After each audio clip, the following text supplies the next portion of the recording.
it. Today we'll finish it. लेकिन वो lacing और नीचे और हेजल जिस तरह आपने मार्क्स भी दिया है इस तरह उनकी फिलोसफीज तो इम्पोर्टेंट है ना। No, वही मैंने आपसे बोला था वो भी समझ नहीं आए थे। definitely we can teach you about that. Today we have assignment related to them. उनसे रिलेटेड भी असाइनमेंट हम डिस्कस करेंगे। उनकी ज़्यादा इम्पोर्टेंट नहीं है, वो जिससे ज़्यादा इन्फ्लुएंस है उससे रिलेटेड ही क्वेश्चन आ सकते हैं कि वो उसका कंसेप्ट डिस्कस करें रिलेटेड टू मार्क्सिस्ट, यानी जो पॉइंट ऑफ व्यू है, या वो इन्फ्लुएंस है बर्टोल्ट ब्रैकेट से, उनसे रिलेटेड कभी क्वेश्चन आया नहीं है, ठीक है। लेकिन हम फिर भी उनको डिस्कस कर लेंगे, डोंट वरी। लेकिन वो करंट नोट्स में दिए तो हुए हैं, वो हर सवाल में मौजूद है, ये कैसे हो सकता है उनके रिलेटेड क्वेश्चन नहीं आया है। जी बताएं अगर आया हुआ तो, निश्चय का पूछा हो या उससे रिलेटेड हो। मतलब जब उसका आता है कि आप उसकी हिसाब से बताएं, उसका कॉन्सेप्ट लेके एंड तक, क्योंकि सारे फिलोसोफर आते हैं उसका जिक्र है। आपने आपने कोई क्वेश्चन देखा हो तो वो काइंडली मुझे सेंड कीजिएगा, I will be very grateful to you. The thing is that mostly Bertolt Brecht और उसके अलावा जो हमने मार्क्स को डिस्कस किया है वो ज़्यादा इंपॉर्टेंट है, और दूसरे जो हैं इनकी एक अपनी मिनट से अगर हम इनको स्टडी करें तो इनकी एक लाइफ है, उनके लिए अलग अलग असाइनमेंट बनती हैं। तो चूँकि दूसरे भी साथी आपके साथ हैं, वो चाहते हैं कि सिलेबस ख़त्म हो, मैं आपको वो अलहदा से टीच कर दूंगा, या उसके ऊपर असाइनमेंट अलहदा से, जैसे कांट है, अगर आपको फ़िलासफ़ी का शौक़ है तो मैं आपको नीत्शे और कांट और इसके अलावा जितने भी फ़िलासफ़र हैं, शोपेनहावर जो है, ये सारे जर्मन फ़िलासफ़र की बना के ना एक अलहदा से वीडियो वो मैं यूट्यूब पे शेयर करूँगा ताकि दूसरे साथियों का नुकसान ना हो। So we are in today's lecture we will discuss about history of English literature. You know that history of English literature is very important, especially for the student of literature. If you are a student of English literature, you must know what is Norman period, what is medieval period, what is romantic, classical, Elizabethan, Victorian. So all these periods, or you can say literature, we must learn. Once we learn them, we'll be able to differentiate what kind of writer it is. तो ये writer कैसा है, ये literary genre कैसा है, ये किस as में लिखा गया, हमें वो उसको अंडरस्टैंड करना आसान हो जाएगा। हम इसको डिस्कस करेंगे। And the second assignment is the tragic view of Hegel, Hegelians and Schopenhauer and Nietzsche. So these concepts will discuss. Even I have uploaded one of video related to the Hegel's concept related to tragedy. Hegel has given concept about thesis and synthesis and about antithesis. I have already shared this video, but if you still you got a problem related to this topic, I explain you. According to Hegel, everything when comes, it is just like a thesis. A writer produce something in the form of thesis. So once thesis is over here, the next writer they come and they study all thesis whatever written in the past, because whatever is present it become past. So once it's the past, it become thesis. So the newcomer he gives and synthesis of the on the basis of the thesis. जो नया आता है writer, वो thesis की base पे उसका synthesis निकालता है। सिंथेसिस के बाद जो तीसरे स्टेप पे, यानी उसको मज़ीद अगर रिफाइन किया जाए तो थीसिस और सिंथेसिस का एक एंटी थीसिस बनता है। So once antithesis is over here according to Hegel, it once again become thesis. यानी एक चेन में चलता है, जो चीज़ पास हो जाती है उसको अवेल्यूएट करके राइटर उसका सिंथेसिस निकाल देता है उससे चीज़, और सिंथेसिस से जो उसके बाद में आने वाला जो राइटर होता है वो क्या, इन दोनों को कंबाइन करके उनको एंटी थीसिस बनाता है, और एंटी थीसिस कभी थीसिस हुआ करता था वो फिर जाके थीसिस बन जाता है। तो इसी तरह वो कहता है कि पास्ट, प्रेजेंट और फ्यूचर इस तरह चलता रहता है, थीसिस, सिंथेसिस और anti thesis. I have explain it and further I will explain you in today's lecture. So let's discuss about the assignment. There is another assignment we have, order and accident. In order and accident there are some points I want to discuss with you. In order and accident, here writer, especially Raymond William describes about ordinary man, the death of the ordinary man and the death of the royal person. He said that we don't have any measurement, we don't have any measurement whether we are going to have response the death of the royal person or the death of the ordinary person. And he further explain in this assignment, if we are going to recognize especially the concept of response, so what is the measurement we have that we are having response to this extent, to that extent. And the further he say that we can't claim or say one response does not one action or do not have one action don't have response. He say that response is over here whether somebody give reaction or not. अगर वो reaction नहीं भी दे रहा, different होता है, तो कहता है वो भी एक किस्म का रिस्पॉन्स है. इसको हमने बड़ा डिटेल डिस्कस किया था. और उसके बाद वो रिजेक्ट करता है हीगल के कंसेप्ट को, ट्रू सिंपथी को, और उसके अलावा मेयर सिंपथी को. उसने कहा कि हमारे पास ये भी कोई स्पेसिफिक कोई टूल नहीं है जिससे हम ये माप लें कि ये ट्रू सिंपथी है, ये मेयर सिंपथी है. एक बंदा बर्न हो गया, एक बंदा ऑर्डिनरी मैन की डेथ हो गई, एक रॉयल बंदे की डेथ हो गई, तो उस पर ट्रू सिंपथी आई है, एक पे मेयर सिंपथी आई है. We can't recognise it. और सफरिंग को हम किसी भी तरह से, सफरिंग कहता है किसी भी फॉर्म में हो, अकॉर्डिंग टू रेमंड विलियम, वो एक किस्म की ट्रेजेडी होती है. और जैसे कि मार्क्स ने कहा था, कार्ल मार्क्स ने, tragedy is in the form of the class difference. If there is a class difference and a huge class difference, if there is a surplus value between the two class, proletariat class and the second one is bourgeois class, there is a surplus value, so the benefit is in the surplus form. So एक बंदा 10 रुपये की, जैसे मैंने कहा कि उसको चीज़ लेके देता है और वो बेचारा उसको 1000 की बना देता है, तो वो पूरा 1000 जो है वो बेनिफिट उसी के पॉकेट में चला जाता है. कहता है कि ये जो बड़ी सरप्लस वैल्यू इसमें आ जाती है. तो एक तो हमने वो डिस्कस किया, कहता है ये ट्रेजेडी है. ये बेसिकली ट्रेजेडी है जब क्लास जो है वो बड़ा डिफरेंस बहुत ज़्यादा हो. ये कार्ल मार्क्स का व्यू है. एक फिलासफर, यानी आपको बर्टोल्ट ब्रैकेट भी समझ आ गया है, आपको कार्ल मार्क्स भी समझ आ गया ओवरऑल. अब अभी मैंने आपको हीगल की फ़िलासफ़ी भी समझा दी है. बाकी अभी नीचे और जो दूसरे हैं उनको हम उधर से देखेंगे. वो कहता है कि मैं यीट और हीगल की फ़िलासफ़ी को नहीं मानता, या हीगल और यीट के जो कंसेप्ट हैं ट्रेजेडी के बारे में, मैं उसको नहीं मानता. वो ये कहते हैं कि प्योर सिंपथी होती है और कहीं पे मेयर सिंपथी होती है. और तो वो इसको भी रिजेक्ट करता है कि ऑर्डिनरी मैन के ऊपर ज़्यादा, यानी सफरिंग जो है वो ज़्यादा इम्पॉर्टेंट है और आम आदमी की ज़्यादा सफरिंग इम्पॉर्टेंट नहीं है. वो कहता है कि फिर तो अगर हम ऐसे देखेंगे, तो उसने फिर उसको डिफ़ाइन किया, इस असाइनमेंट में भी वो बनी हुई है उसकी डेफिनेशन. उसने कहा कि tragedy is a tale of the suffering of exceptional man with high rank in a society is totally unjust. फिर तो उसकी कहता डेफिनेशन ये बनेगी कि एक ट्रेजेडी की, कि a tragedy is a tale of suffering of an exceptional man with a high rank in the society is unjust. So that is totally we are totally dividing and we are totally excluding especially middle class and lower class. अगर हम कहता है कि tragedy सिर्फ upper level पे, royal level पे रखें, exceptional man की रखें, तो फिर उसमें मिडिल क्लास, बोर्जुआ क्लास और स्पेशली जो नीचे क्लास है, लोअर क्लास, उसको एक्सक्लूड कर देंगे.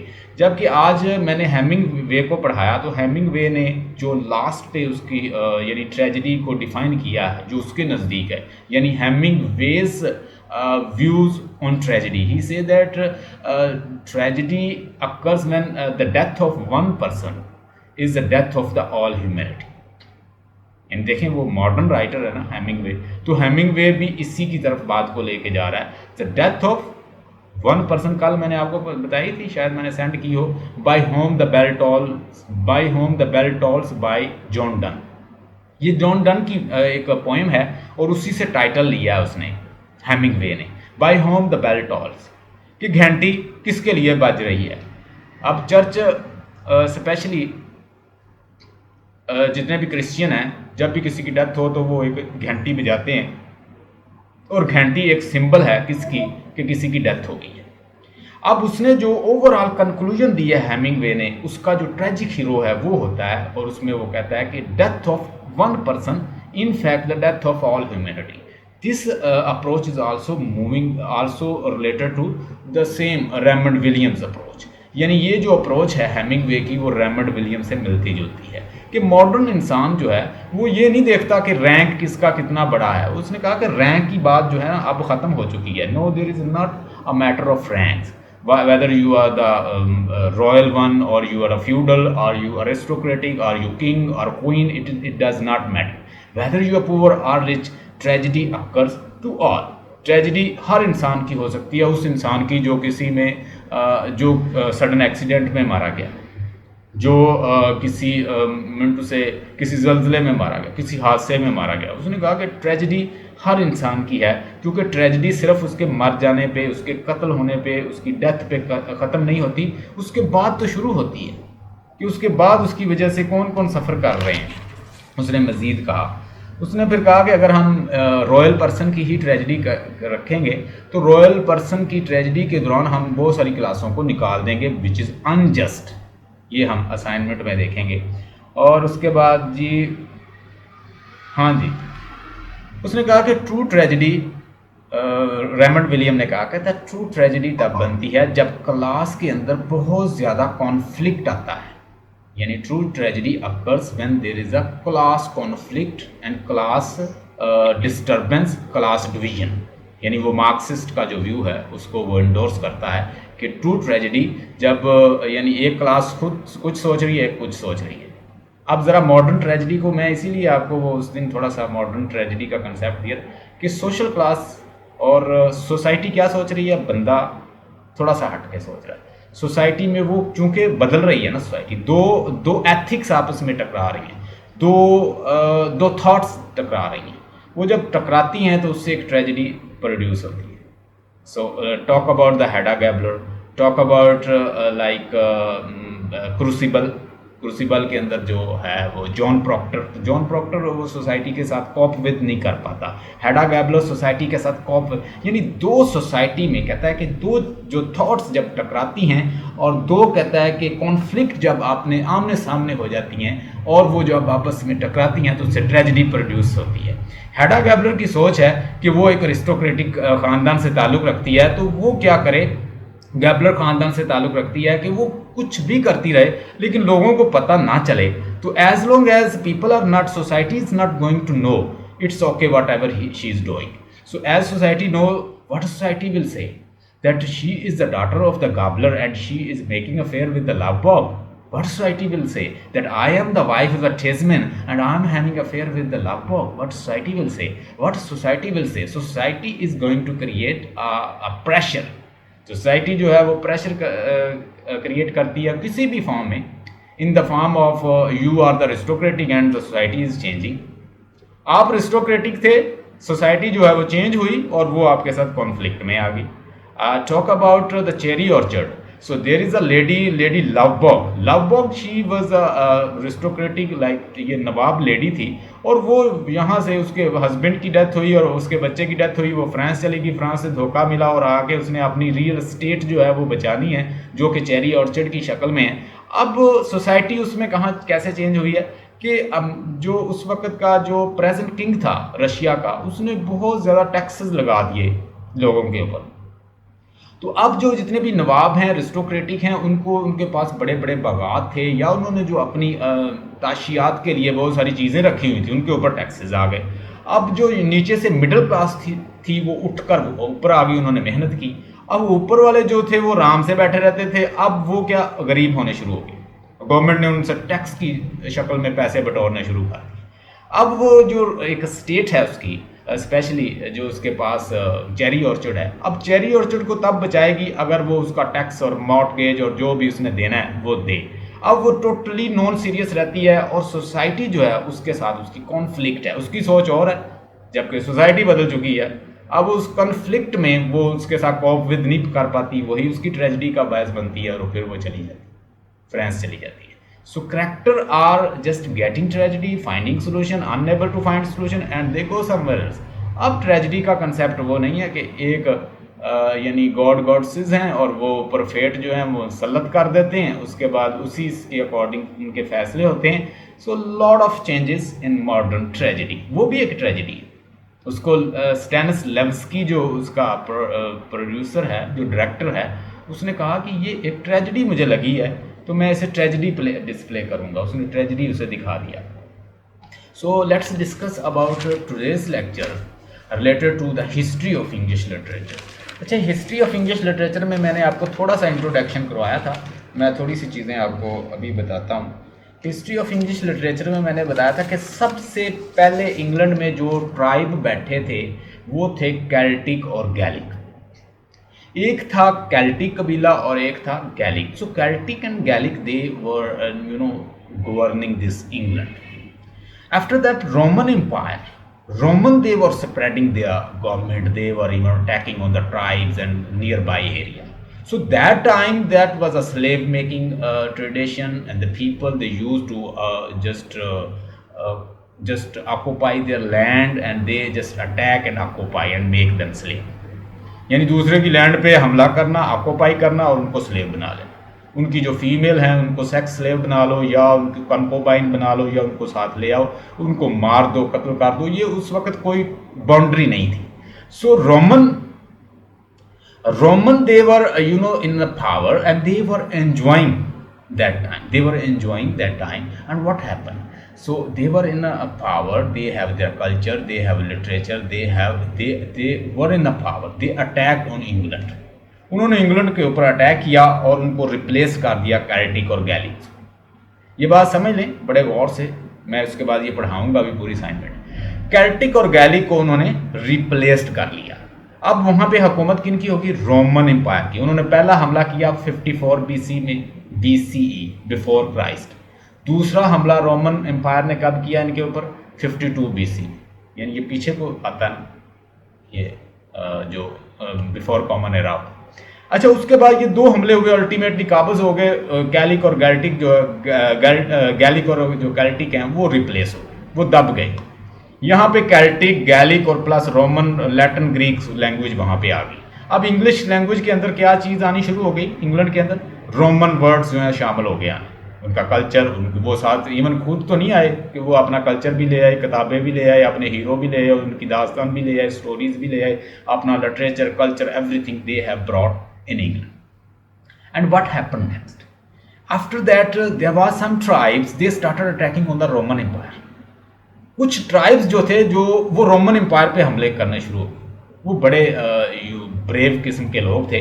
उन्होंने रोमन एम्पायर पे इतने हमले किए कि रोमन को अपने आप को इंटीग्रेट करना मुश्किल में पड़ गया। रोमन ने यूँ किया कि उन्होंने सब कुछ वहाँ पे छोड़ा और वो इंग्लैंड छोड़ के फिर अपनी वापस चले गए। जो पहला हमला करने वाला इंसान है इंग्लैंड के ऊपर, उसका नाम है Julius Caesar. So Julius Caesar he first time attacked on England. He was a king of the Roman empire. अब वो वहाँ पे चले गए और उसके बाद आए jute, Norman, Anglo Saxon, jute, Norman, ये सारे ट्राइब थे। ये रशियन पार्ट्स, रशियन के किसी इलाके से आए थे और इनकी जो लैंग्वेज भी थी वो भी मिक्सचर सी लैंग्वेज थी। साउथ एशियन कोई पार्ट से आए थे इंग्लैंड के, रशिया के। तो वहाँ से ये आए और इन्होंने मिनट से हमले किए और इन्होंने क्या इनको भी अब रोमन को भी रिप्लेस कर दिया, कैल्टिक और गैलिक को भी कर लिया। और यहाँ पे अब हुकूमत मिक्सचर से ट्राइब्स जो हैं, जो फाइटर किस्म के ट्राइब हैं, एंग्लो सैक्सन, जूट, ये इस तरह के जो जर्मेनिक ट्राइब्स, कुछ जर्मन के इलाके से आए थे, वो जर्मन बोलते थे। अब वो वहाँ पे काबज हो गए और उनके दौर में अच्छा खासा जो लिटरेचर है, वो लिटरेचर जो लैंग्वेज थी वो मिक्सचर सी जो बोलते थे, उसको अक्सर कहते हैं ऐसी लैंग्वेज को कहा जाता है क्रोल। क्रोल लैंग्वेज ऐसी होती है जो आप अपने फ़ायदे के लिए मिनटों से उसको बोलते हैं और उसको क्रिएट कर लेते हैं। So they created just like a creole. Creole is such kind of language that is created in a way to communicate. So how you are going to create Creole? Creole is a language when you create for the sake of communication. तो बहुत सारे लोग मिलके उन्होंने अपनी language बना ली, लेकिन एक क्रियोल जो है, एक क्रियोल लैंग्वेज कब बनती है? एक मिनट से एक नेशनल लैंग्वेज, या अगर वो कॉन्स्टेंटली जनरेशन बोलती रहे उसको और किसी कंट्री का हिस्सा बन जाए तो वो फिर एक लैंग्वेज बन जाती है। तो अब यहाँ पे जो लिटरेचर प्रोड्यूस हुआ एंग्लो सैक्सन एज में, वो उनके नाम ज़रा लिख लीजिए, शायद आपको कहीं काम आ जाए। वो क्या करते थे? नैरेटिव, लॉन्ग नैरेटिव फॉर्म में उस वक्त लिटरेचर मौजूद था, एलिट्रेशन की फॉर्म में वो लिखते थे उसको। एलिट्रेशन का मतलब होता है कि जैसे एक रिदम बनाने के लिए एलिट्रेशन, जैसे वो कॉन्सोनेंट साउंड बार बार रिपीट होती है। इस वक्त का जो लिटरेचर है, इसमें अब बात करने लगा हूँ 6th सेंचुरी से लेकर तकरीबन 11th सेंचुरी तक, यानी 6ठी से 11th सेंचुरी तक जो लिटरेचर प्रोड्यूस हुआ इंग्लैंड के अंदर, उसमें बेओवल्फ है, उसका नाम लिख लें। उसके बाद इसमें विडसिथ है, और उस पर द वेंडरर्स, वाइफ्स लेमेंट्स ये है, और उसके बाद हस्बैंड्स मैसेज है, और उसके बाद क्राइस्ट सैटन्स, यानी इस तरह के वो मजहबी चीज़ों के ऊपर भी लिख रहे थे। और मज़हब इंग्लैंड में कैसे आया, क्रिश्चियनिटी। फर्स्ट ऑफ ऑल जो रोमन्स थे, रोम के अंदर मीन्स लैटिन लैंग्वेज जो थी ना, वो इन्फ्लुएंस हुई बाइबल से।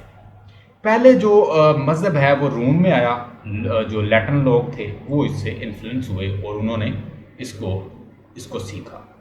चूंकि वो गॉडेसेस से इन्फ्लुएंस थे, आज भी अगर रोम के अंदर देखें तो उनके चर्च के अंदर तस्वीरें बनी हुई हैं, मैरी की तस्वीर बनी होगी, क्राइस्ट की तस्वीर बनी होगी, ऐसे कोई डेमी गॉड्स जो उनके थे उनकी तस्वीरें अभी भी बनी हुई। यानी ये इंग्लैंड में जो चर्च के अंदर जो कंसेप्ट है ये तस्वीरें, इमेजेस बनाने का, वो बाइबल के अंदर नहीं था। लेकिन ये क्योंकि ये रोमन इन्फ्लुएंस हो गए थे, रोमन जो थे वो क्रिश्चियन बन गए, तो वहाँ से वो लैटिन लैंग्वेज, चूंकि वो सारा मज़हब जो है वो लेकर आए थे रोमन इधर, तो रोमन ने सबको इनको क्रिश्चियन बना दिया। आज इंग्लिश पीपल क्रिश्चियन क्यों हैं, वो रोमन लैंग्वेज, रोमन की वजह से, क्योंकि रोमन ने हमला किया और वो सारा लिटरेचर इधर ले आए, यहाँ इन्होंने उनको मज़हब दे दिया। अब जो प्योर फॉर्म में जो मज़हब था वो तो इनके पास भी नहीं पहुंचा। बाइबल के अंदर लिखा है कि यू दो shall not create any image in heaven और बनीथ, आप कहीं भी कोई इमेज नहीं बनाओगे। Thou shall not worship any image और idols, it is written in Old Testament, I have studied. तो असल में ये जो सारे ये इंग्लिश जो बने हैं क्रिश्चियन, ये उधर से बन गए थे रोमन की वजह से। अच्छा, ये काम इनके और हैं, ड्रीम ऑफ द रोड, ये भी उस वक्त का वर्क है, और ये क्या एलिट्रेशन में लिखा जाता है, लॉन्ग नैरेटिव। बेओवल्फ जो है वो उस वक्त का एक प्रोमिनेंट वर्क है। बेओवल्फ की जो लाइन्स हैं 3182 उसकी लाइन है, इसको नोट कर लें। ये लॉन्ग नैरेटिव पोएम है, 3182 लाइन में लिखी गई है। और ड्रीम ऑफ द रोड और उसके बाद मजीद मिडल इंग्लिश में आ जाए। मिडल इंग्लिश का जो प्रोमिनेंट राइटर है वो है जेफरी चौसर। जेफरी चौसर ने कहा ये सारे ट्राइब्स तो बाहर के से आए हैं बहुत सारे, तो ये तो हमारे नहीं है। यानी नॉर्मन भी आ चुके थे उस वक्त, नॉर्मन ने हमला किया, नॉर्मन भी आ चुके, नॉर्मन अपना फ्रेंच का कल्चर ले आए, फ्रांस का कल्चर ले आए, उनके वर्ड ले आए, उनकी लैंग्वेज ले आए, उनका बहुत ज़्यादा जो उनके जो कल्चर था वो उन्होंने इंग्लैंड में ले आए, और उन्होंने फ्रेंच ही लैंग्वेज उसकी इंग्लैंड की बना दी। अब जो हाई स्ट्रेटा था, हाई स्ट्रेटा मीन जो अपर क्लास थी, वो क्या फ्रेंच बोलती, सोफिस्टिकेटेड लैंग्वेज बोलती, और जो बेचारे लोअर लोग थे जो इतने सोफिस्टिकेटेड नहीं थे, वो बेचारे क्या इंग्लिश को बोलते। इंग्लिश को कहा जाता कि ये बड़ी लोअर किस्म की लैंग्वेज है, और उस वक्त लैटिन और फ्रेंच जो थी वो टॉप पे थी इंग्लैंड के अंदर। यानी जो हाई क्लास के लोग थे, हाई स्ट्रेटा थे, वो दे वर टॉकिंग इन फ्रेंच और and the Latin language, but low strata people they were communicating in English language.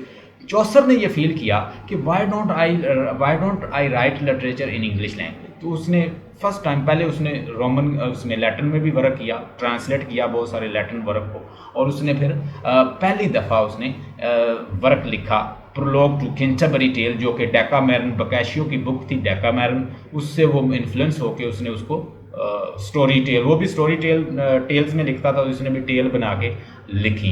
ये 1343 में कहीं पैदा हुआ है और 1400 में चौसर की डेथ हुई है। चौसर चाहता था कि वो जो पिलग्रिम्स जितने भी हैं वो उन सब पे लिखे, लेकिन वो पूरी टेल्स नहीं लिख पाया क्योंकि उसकी लाइफ कम थी, उसे पूरा नहीं कर सका। उसने टेल कुछ लिखी लेकिन बड़े अच्छे करैक्टर लिए, उसने वाइफ ऑफ बाथ है, पार्सन है, तो सारे हमने वो पढ़े हुए हैं। और भी इसके वर्क हैं, कैंटरबरी टेल उसका बड़ा ज़बरदस्त वर्क है। उसने अपनी एक वाइफ के लिए एलेजी भी लिखी थी, the book of the duchess. ये एलेजी है जो जेफरी चौसर ने लिखी है अपनी वाइफ के लिए। उसके बाद विलियम लैंगलैंड जो है वो भी उस वक्त का प्रोमिनेंट पोइट था, जो कि कॉन्टेम्प्ररी था इसका चौसर का। तो उसका उसके बाद उस वक़्त जो मेडिवल एज में जो लिखे जाते थे, लिख लें, मेडिवल एज में जो प्लेज़ लिखे जाते थे, उन प्लेज़ में शामिल थे मोरालिटी प्ले, और उनमें शामिल थे मैरिकल प्ले, और उनमें इंटरल्यूड शामिल थे। अब मोरालिटी प्ले क्या होते हैं? मोरालिटी प्ले का मतलब है कि जस्ट इसमें कोई मॉरल स्टोरी दी जाती थी। So you are just given a moral story, it is not related to any religion, but it is just you overall moral, ये कि अच्छा करोगे तो अच्छा रिजल्ट मिलेगा, बुरा करोगे तो बुरा। It is just a morality play. So there is some moral that is infused in the drama or play. So what happen once you watch it, you get morally well. अब उसके साथ एक और था मैरिकल प्ले. मैरिकल प्ले के Christian जो थे, उनका बिलीव था कि हमारा जो गॉड है, स्पेशली वो क्राइस्ट को जैसे कि गॉड मानते हैं, वो कहते हैं कि वो एक मैरिकल के साथ आया था. He had a miracle to give life to the dead. तो वो मैरिकल प्ले इस तरह वो फिर लिखते, और उसमें क्या करते, बाइबल की कोई बुक लेते, उससे स्टोरी उठाते और वो उसके अंदर डाल के इन्फ्यूज़ करके वो स्टोरी, वो तो उनको उसको परफॉर्म कौन करते? उनको क्रिश्चियन प्रीस्ट परफॉर्म करते, वो उसका फ़ायदा लेते, या वो चर्चेज़ के अंदर और इस तरह बना के दिखाई जाती, और लोगों, और उनका मकसद क्या होता कि ज़्यादा लोग चर्च की तरफ आएँ, और लोग वो प्रीस्ट ही उसको परफॉर्म करते. उसके बाद इंटरल्यूड प्ले होते हैं, ये किसी रिच मैन के घर जो हैं ये परफॉर्म किए जाते हैं किसी को डेडिकेट करने के लिए. ये तीन तरह के प्ले उस वक्त बड़े आम थे. पहले मैंने कहा मोरालिटी प्ले, जिसमें कोई मोरालिटी सिखाई जाती. दूसरा मैरिकल प्ले, जो कि टोटली मजहबी होते और मज़हब से, बाइबल से एक बुक कोई लेके उससे स्टोरी निकाल के और वो दिखाई जाती. और तीसरा जो था वो इंटरल्यूड प्ले थे, और ये प्ले किसी खास रिच मैन, किसी नवाब, किसी ड्यूक के घर प्ले किए जाते हैं. यानी ये सारा जो ये एरिया है, मेडिवल एज एरिया, ये ओवरऑल मज़हब की एज थी. चर्च डोमिनेट करता था, चर्च मैक्सिमम प्ले करता, और उससे इजाज़त ली जाती कि कोई इररिलीजियस जो प्ले है वो वहाँ पे प्ले ना हो. अगर तो इररिलीजियस अगर आप प्ले वहाँ पे परफॉर्म करेंगे तो चर्च जो है वो नाराज़ होगा, अल्टीमेटली आपका ट्रायल होगा, और you are not allowed until unless you take permission from church. तो उसके बाद एलिज़ाबेथन एज है. एलिज़ाबेथन एज जो है वो उसमें थॉमस वाइट जो है उसने अच्छा खासा वर्क किया है. और उसके बाद अर्ल ऑफ सरे है. अर्ल ऑफ सरे और थॉमस वाइट जो है, इन दोनों ने यानी सोनेट का कंसेप्ट जो है वो दिया है. ये कहाँ से लेकर आए थे? ये इटालियन जो राइटर था उससे ये मुतासर थे.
Welcome back. हाँ जी, मेरी voice please let me know I am audible to you. Yes, sir. Am I audible? Yes, sir. Okay, so I'm talking about the Elizabethan age now. In Elizabethan age, especially talk about the sonnet. Who has given the concept of the sonnet? Petrarch जो था वो sonnet का बानी भी है, और sonnet को वो लिखता, और वो अपनी उसकी लवर थी एक लौरा। So Laura was a lover of Petrarch, and Petrarch used to write for Laura. What Laura did, she she deceived him. He started writing a sonnet for her love. उसके प्यार के लिए उसने लिखना शुरू कर दिया, और वो क्या करता, उसने एक सिक्स सेट बनाया और एक ऑक्टेव बनाया।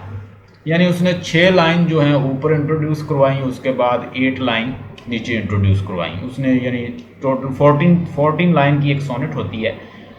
सिक्सटेट का मतलब होता है 6 लाइन, और ऑक्टेव जैसे ऑक्टल होता है, ऑक्टल का मतलब होता है 8, तो नीचे 8 लाइन है, ऊपर 6 लाइन में वो इंट्रोडक्शन करवाता, यानी ऊपर वो इंट्रोडक्शन करवाता, नीचे वो सोल्यूशन बताता प्रॉब्लम का, जो भी उसका प्रॉब्लम होता, तो वो अपनी महबूबा के लिए लिखता रहता। वाइट सरे जो थे पहले तो उसको ट्रांसलेट करते रहे, with the passage of time इन्होंने थोड़ा सा अपनी तरफ से भी लिखना शुरू कर दिया। वो वाइट सरे को हम पंजाब यूनिवर्सिटी में पढ़ाते हैं।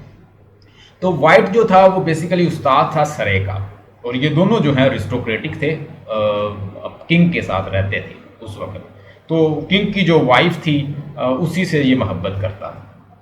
इवन कि उसने एक वो लिखी है, who want to hunt the hind is here, तो इस तरह की उसने पोएम भी लिखी है। वो जो वाइफ थी किंग की, उसी से वो मोहब्बत करता था, उसी की मोहब्बत में वो लिखता रहता, मुझसे प्यार करती थी, मेरे पास आती, बहुत प्यार करती थी, यानी उसकी मोहब्बत में गीत गाता रहता। और फिर उसने बहुत कुछ उस किंग की वाइफ के लिए लिखा। और उसके साथ साथ हम देखते हैं कि जब वाइट की डेथ होती है, नहीं, पेट्रार्क तो बानी है ना सोनेट का। मैंने कहा कि उसका फादर है सोनेट का पेट्रार्क, लेकिन ये इनकी है वाइट सरे दोनों की। एक वाइट था, सरे और था। सरे जो था वो उसका शागिर्द था वाइट का। अब सरे जो है ये शागिर्द है वाइट का, यानी ये उससे अपने उस्ताद से सीखता रहता है। और ये क्या करते इस तरह, यानी दोस्त थे तो वो दोस्तों में पढ़ के ऐसे सुनाते रहते, लोग इनकी सोनेट को लिख लेते। और इन्होंने, यानी ओवरऑल मैं बात करने लगा हूँ इंग्लिश लैंग्वेज को, जो सोनेट का कंसेप्ट दिया है वो पेट्रार्क इटालियन से लेके वाइट सरे ने दिया है। वाइट ने उसको कॉपी किया, और उसके बाद उसने पेट्रार्क को के जैसा लिखना शुरू कर दिया। उसके बाद आ गया हमारे पास सरे। जब वाइट की डेथ हुई, वाइट को एग्जीक्यूट कर दिया जाता है अल्टीमेटली पकड़ के। तो उसके बाद सरे आ जाता है। सरे ने कंसेप्ट दिया ब्लैंक वर्स का, ठीक है। ब्लैंक वर्स में उसने लिखना शुरू कर दिया, और उसने इंग्लिश लैंग्वेज को ब्लैंक वर्स का कंसेप्ट दे दिया। उसके बाद शेक्सपियर आ जाता है। शेक्सपियर ने कुछ कंसेप्ट जो है वो वाइट सरे से लिए, कोई पेट्रार्क से लिए, इटालियन कंसेप्ट लिया, और शेक्सपियर ने सोनेट को थोड़ा सा चेंज कर दिया। उसने फोर लाइन के 3 क्वार्टरन बनाए। लिख लें, Shakespeare change the format of the sonnet. How he is going to change? He has created the 3 quatrains. इसने 3 क्वार्टरन बनाए। क्वार्टरन होते हैं 4 लाइन का जो स्टेंजा होता है ना, उसको कहते हैं क्वार्टरन। 3 को अगर आप यानी 3 को देखें, 3 को 4 लाइन के साथ मल्टीप्लाई करें तो वो 12 लाइन बनती है। अब 2 फिर बच गई। उसने 2 लाइन का साथ कॉपलेट डाल दिया। कॉपलेट का मतलब होता है 2 line. So it means that he has taken the concept of Petrarch, White Surrey, and he has formed it anew. वही जैसे वो फार्मूला कि make it new, he has made it new. उसने एक नया करके पेश कर दिया। उसने 3 क्वार्टरन डाले। 3 यानी क्वार्टरन होता है 4 लाइन की, जो 4 लाइन्स जो होती हैं ना, 4 लाइन का स्टैंजा, उसे हम क्वार्टरन कहते हैं। उसने 3 लाइन बनाया, इसने एक 4 लाइन का बनाया, फिर 4 लाइन का बनाया, फिर 4 लाइन का, ये बन गई 12 लाइन, ठीक है। 2 लाइन का उसने साथ क्या कर दिया? कॉपलेट डाल दिया। इसको कहते हैं हीरोइक कॉपलेट। अब ये जो है यहाँ पे आ गया। और शेक्सपियर ने फिर 154 सोनेट लिखी। उसमें वो कहते हैं एक फ्रेंड के लिए लिखी, डार्क लेडी के लिए लिखी। उसको मैंने रिकॉर्ड भी किया है। बड़ी ज़बरदस्त लव के ऊपर उसने पोएम्स लिखी हैं, और उसकी लॉन्ग पोएम्स भी हैं। 2 उसने लॉन्ग पोएम भी लिखी हैं शेक्सपियर ने। और शेक्सपियर ने 39 जो है राउंड अबाउट जो है प्ले भी लिखी हैं। उसी दौर का एक और बड़ा ज़बरदस्त पोइट था Edmund Spenser. So these are the poet specially Elizabethan poets. उसमें शेक्सपियर भी आता है, एडमंड स्पेंसर भी आता है, और इसने 2 लंबी पोएम भी लिखी थी, उनके नाम नोट कर लें। शेक्सपियर ने वेनस एंड एडोनिस, वेनस और एडोनिस जो है वो ये तकरीबन 1593 में इसने लिखी है। ये लंबी पोएम, आप पढ़िएगा, बड़ा मज़ा आएगा आपको। उसके बाद the rape of the Lucrece, rape of the Lucrece, LUCRECE, rape of Lucrece जो है वो 1594 में इसने लॉन्ग पोएम लिखी हैं। उसके बाद एलिजाबेथन एज में हम आते हैं। इसी तरह विक्टोरियन एज और रोमांटिक एज है, उसके बाद मॉडर्न एज है, पोस्ट मॉडर्न एज है। We see 1 by 1 respectively. आइए, आपको असाइनमेंट भी मैं आपको दे दूंगा, और आपको नज़र आ रही है असाइनमेंट? असाइनमेंट आपको नज़र आ रही होगी? यस। थोड़ा सा इसको सेट कर लूँ, ये आगे पीछे हो रही है। यस, अब ठीक आई थिंक। हाँ जी, ये है जी एंग्लो सैक्सन पीरियड। मैंने इसलिए आपको थोड़ा सा ब्रीफ दे दिया है, ब्रीफ ओवरव्यू दे दिया कि मैं जैसे जैसे पढ़ता जाऊंगा मुझे फिर मसला नहीं होगा, आपको साथ साथ समझ आती जाएगी। जिस बच्चे को ये समझ आ जाए कि हिस्ट्री ऑफ इंग्लिश लिटरेचर क्या है, वो कहीं मार नहीं खाता। So you must learn this. हाँ जी, हिस्ट्री ऑफ इंग्लिश लिटरेचर में हमारे पास जो सबसे एंग्लो सैक्सन एज है, ये आपको नज़र आ रही है इधर, और उसमें यानी 1006 तक है। यानी जब नॉर्मन आते हैं तो वो क्या करते हैं, एंग्लो सैक्सन को रिप्लेस्ड कर लेते हैं। They mean to say replace, they come and they replaced, and whatever literature produce in Anglo Saxon age will see over here, especially in Anglo Saxon age literature is Beowulf. Beowulf का नाम याद रखें। बेओवुल्फ जो है बड़ा एक anonymous work है, इसके राइटर का आज तक पता नहीं चला। हाँ जी, सोशल बैकग्राउंड इसका क्या है, the making of the England, the invasion of the Roman empires. Roman empire ने क्या 4th AD attack the Viking etcetera. Literature, Beowulf the earliest literature, the national epic of the Anglo Saxon, one of the striking feature use of the alliteration. Alliteration, what is alliteration? Alliteration mean कि continuously जब एक consonant sound की जैसे वो repetition होती है तो उसको एलिट्रेशन कहते हैं, एक रेपिटेटिव साउंड को कहते हैं। Long narrative poems in elevated style. अगर आप बेओवुल्फ को पढ़ें तो उसमें एक बेओवुल्फ एक बहुत मजबूत है, एक बादशाह है, वो एक कला बनाता है बहुत बड़ा उस वक्त, ये स्टोरी है। और उसमें क्या होता है कि एक बहुत बड़ा, उसको ग्रैंडल कहते हैं शायद, एक बहुत बड़ा मॉन्स्टर होता है, वो आके सारे जो सोल्जर होते हैं वो वहाँ पे लेटे होते हैं, वो सबको खा जाता है। वो फिर नए लाता है, चीज़ों को लेके आता है, वो सारी उठा के ले जाता है, इवन के वो फौजियों को भी खा जाता है। उसके बाद वो उनसे ज़रूरत पड़ती है, वो कहते हैं किसी बहादुर इंसान को बुलाएं जो इनसे लड़े। फिर बेओवुल्फ को बुलाया जाता है, बेओवुल्फ वहाँ पे आता है और उसके साथ लड़ता है और अल्टीमेटली उसका पाँव काट देता है, हाथ काट देता है। वो फिर समंदर में चली जाती है, उसके पीछे समंदर में जाता है और उसको मार के आता है। उसके बाद उसकी जो मदर है यानी वो उसके साथ लड़ती है। इस तरह मॉन्स्टर का भी आगे फिर एक और मॉन्स्टर होता है, वो भी उसके साथ लड़ता है, वो दोनों उसके साथ लड़ता है और दोनों को शिकस्त देता है।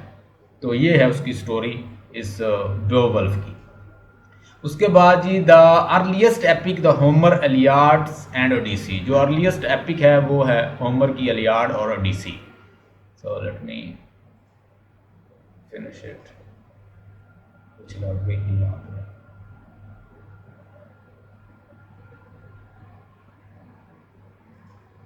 इसको मैं क्लियर कर दूँ। नेक्स्ट स्लाइड देखिए। Alliteration is a alliterative verse. Certain accented words in the lines begins with the same consonant. यानी alliterated का मतलब क्या होता है? Alliterated mean alliterative verse or certain accented word, जिसमें certain words जो accented होते हैं लाइन के अंदर और same consonant sound, जो मैंने जैसे बताया कि एक same consonant sound जब repeat होती है ना, same sides सिल्क, इस तरह की अगर साउंड जो है किसी कॉन्सोनेंट की प्रोड्यूस हो रही है, रिपीट हो रही है, उसको हम क्या कहते हैं? alliterations. So let's see next. Next हम देखते हैं, नेक्स्ट देखें मेडिवल एज। मेडिवल पीरियड जो है वो 1066 से लेके 15 सेंचुरी तक है इंग्लैंड के अंदर।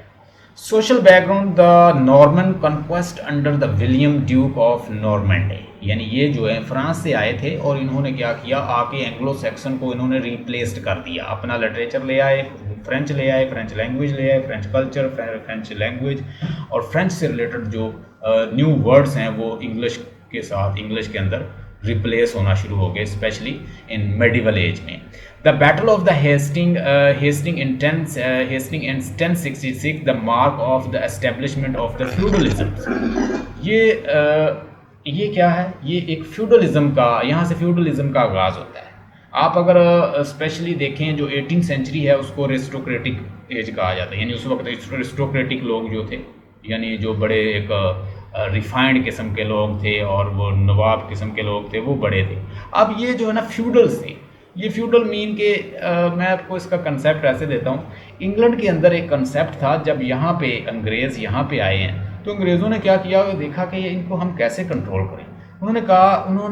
अंग्रेज़ों ने यहाँ पे इंग्लिश मैन ने क्या किया, जब कॉलोनियल यहाँ पे आए, कॉलोनियल पावर इस तरह के कंट्री, अफ्रीका या इंडिया या इस तरह, इन्होंने कुछ सरदारों को, राजपूतों को, बड़े बड़े जो लोग थे उनको सेलेक्ट किया। उन्होंने कहा कि यार आप इनसे काम लो, ठीक है, और ये जो गरीब लोग हैं यहाँ पे, इनको तो खाना ही चाहिए, इनको बनाओ मुलाजम। उन्होंने उनको कंसेप्ट दिया, उन्होंने उनको मुलाजम बना दिया। अब ये मुलाजम क्या करते थे, ज़रा गौर से सुनिएगा बात, ये आपको हिस्ट्री ऑफ इंग्लिश लिटरेचर में शायद बुक में ना मिले। अच्छा, इन्होंने उनसे काम करना शुरू कर दिया और वो क्या करते, वो इनसे काम लेते, सारा दिन काम लेते, लेकिन ये बेचारे कहते कि यार हम काम करते हैं, हमें देते तो कुछ नहीं है। उनमें से कुछ लोग कॉन्शियस हुए, यानी ये निज़ाम इन्होंने इंग्लैंड में भी बनाया हुआ था और वही निज़ाम जब इन्होंने कब्जे किए तो ये यहाँ पे भी चलाने की कोशिश की और उन्होंने चलाया यहाँ पे। और इनको बस रहाइश देते थे और इनको क्या देते, इनको खाने के लिए कुछ, लेट सपोज अगर 400 मन गंदम हो गई है तो उसमें से 3-4 मन उनको भी दे दी, खाने के लिए गंदम दे दी, और सारा दिन वो बेचारे रात दिन काम करते हैं मज़ारे, और उनको वहाँ पे घर दे दिया। उन्होंने कहा यार तुम गरीब लोग, तुम्हें खाना चाहिए, तुम्हें घर चाहिए, तुम्हारे बच्चों को खाना चाहिए, बस यही चाहिए ना, और तुम्हें और सैलरी तो नहीं चाहिए। वो बेचारे कहते हमें सैलरी नहीं चाहिए। इस तरह सारे गरीब इकट्ठे करके उनसे काम लेते और ये सारा पैसा जो है इंग्लैंड जाता, ये निज़ाम यहाँ पे चला था। अच्छा, ये निज़ाम जो है ये चौसर की एज में भी चलता रहा। आपने सुना होगा पीसेंट रिवॉल्ट। तो पीसेंट रिवॉल्ट क्यों हुई थी, उसमें भी ये सिलेक्टेड लोगों को सिलेक्ट कर लेते और वो उनसे काम लेते, और पीसेंट बेचारे जस्ट पैसे और खाने के लिए ही वर्क कर रहे थे। उन्होंने फिर रिवॉल्ट कर दिया। चौसर ने अपनी एज के अंदर, मेडिवल एज के अंदर, चौसर ने 3 चीज़ों को देखा है। चौसर ने ब्लैक डेथ देखी है, उसमें काफ़ी यूरोप के लोग जो है ऐसे ही मारे गए थे जैसे आजकल आपको कोरोना वायरस में लोग मरते नजर आते हैं। अभी तो बहुत कम है, लेकिन उस वक्त बहुत ज़्यादा लोग मार रहे थे। और उस वक्त प्रीस्ट जो थे वो अच्छे खासे जो है वो हुकूमत कर रहे थे। प्रीस्ट उनको ज़्यादा कहते हैं कि भाई सफाई करने की कोई ज़रूरत नहीं है, गॉड ने जैसे ही आपको बना के भेजा बिल्कुल नेचुरल रहो, नेचुरल रहें, और जितना नेचर के पास रह सकते हैं वैसे रहें, हाथ भी ना साफ करें, हमें नेचर रहना चाहिए साधुओं की तरह। और वो लोगों को वो और बीमारी को बढ़ा रहे थे, यानी ब्लैक डेथ जो है, और ये एक वबा थी।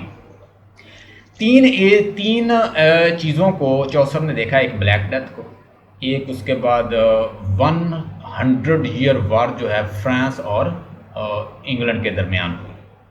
वो इस तरह हुई कि जो इंग्लैंड के ऊपर हुकूमत कर रहे थे, उनके रिलेटिव ही फ्रांस में थे। अब वहाँ पे चूँकि जो उसका शहज़ादा था फ्रांस का, उसकी डेथ हो गई। अब वो जो रिलेटिव्स थे उसके इंग्लैंड के थे, तो वो इंग्लैंड वाले कहते थे चूँकि फ्रांस के शहज़ादे की डेथ हो गई है, अब यही उस पर हुकूमत करेगा, फ्रांस पे भी वही हुकूमत करेगा। तो अब इंग्लैंड और फ्रांस जो है वो आपस में लड़ रहे, भाई ये कैसे हो सकता है कि उधर का शहज़ादा यहाँ पे हुकूमत करे। तो ये आपस में लड़ते रहे, यानी 100 साल लड़ते रहे। तो ये चौसर ने अपनी एज में ये चीज़ें देखी हैं।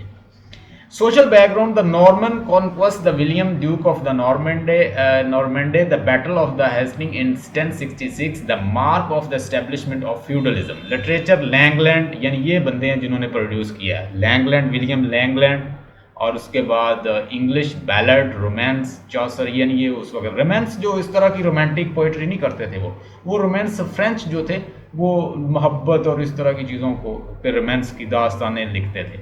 आपने सुना होगा जो रोमांस जो है वो फ्रांस जो है उनसे बड़ा रिलेटेड है और उन्होंने उसके लिए बड़े सोफिस्टिकेट रिफाइंड वर्ड्स भी निकाले हैं French language. Langland fires of the plumens and allegory a form of extended metaphors in which object, person and actions in the narratives are equated with the meanings that lies outside the narrative itself। ballads, ये ballad song होते हैं the most important department of the English folk literature, a story told by the in song. इन song में जो बताए जाते हैं वो बैलड्स गा गा के वो बताते हैं, ये फोक सॉन्ग होते हैं। उसके बाद ये रेनेसेंस एज आ गया 15 to 16 सेंचुरी। ये रेनेसेंस कैसे आया था? रेनेसेंस एक फ्रेंच वर्ड है, it mean rebirth of the knowledge. So how knowledge was rebirth that time? Knowledge was in a rebirth because they take the concept of ancient Greek and literature they had before that, they retranslate, reinterpret and make it renew।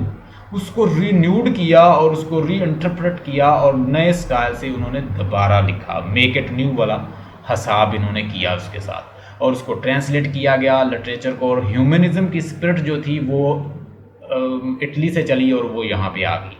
ये जो concept है renaissance का, ये Italy में चला, ये painting की movement थी, आर्ट की भी मूवमेंट थी और दीगर जो डिपार्टमेंट थे उसमें ये इनकलाब आया था। ये इटली से चला और फ्रांस में आ गया, फ्रांस से इंग्लैंड में आ गया, इंग्लैंड में ओवरऑल ये इसने रेवोल्यूशन कर दिया रेनेसेंस ने। रेनेसेंस के साथ एक मूवमेंट चल रही थी, एक फिलोसॉफिकल मूवमेंट चल रही थी, उसे कहते हैं ह्यूमनिज्म। ह्यूमनिज्म के अकॉर्डिंग ये था कि चूंकि मैन जो है सेंटर ऑफ अटेंशन है, यूनिवर्स का एक सेंटर है, तो he this world has been created for him, so all the value should be explored in human rather than church. तो हम कमाते हैं, चर्च को नहीं देंगे, हम इंसानों की बेहतरी के लिए काम करेंगे। ये ह्यूमनिज्म की स्पिरिट थी।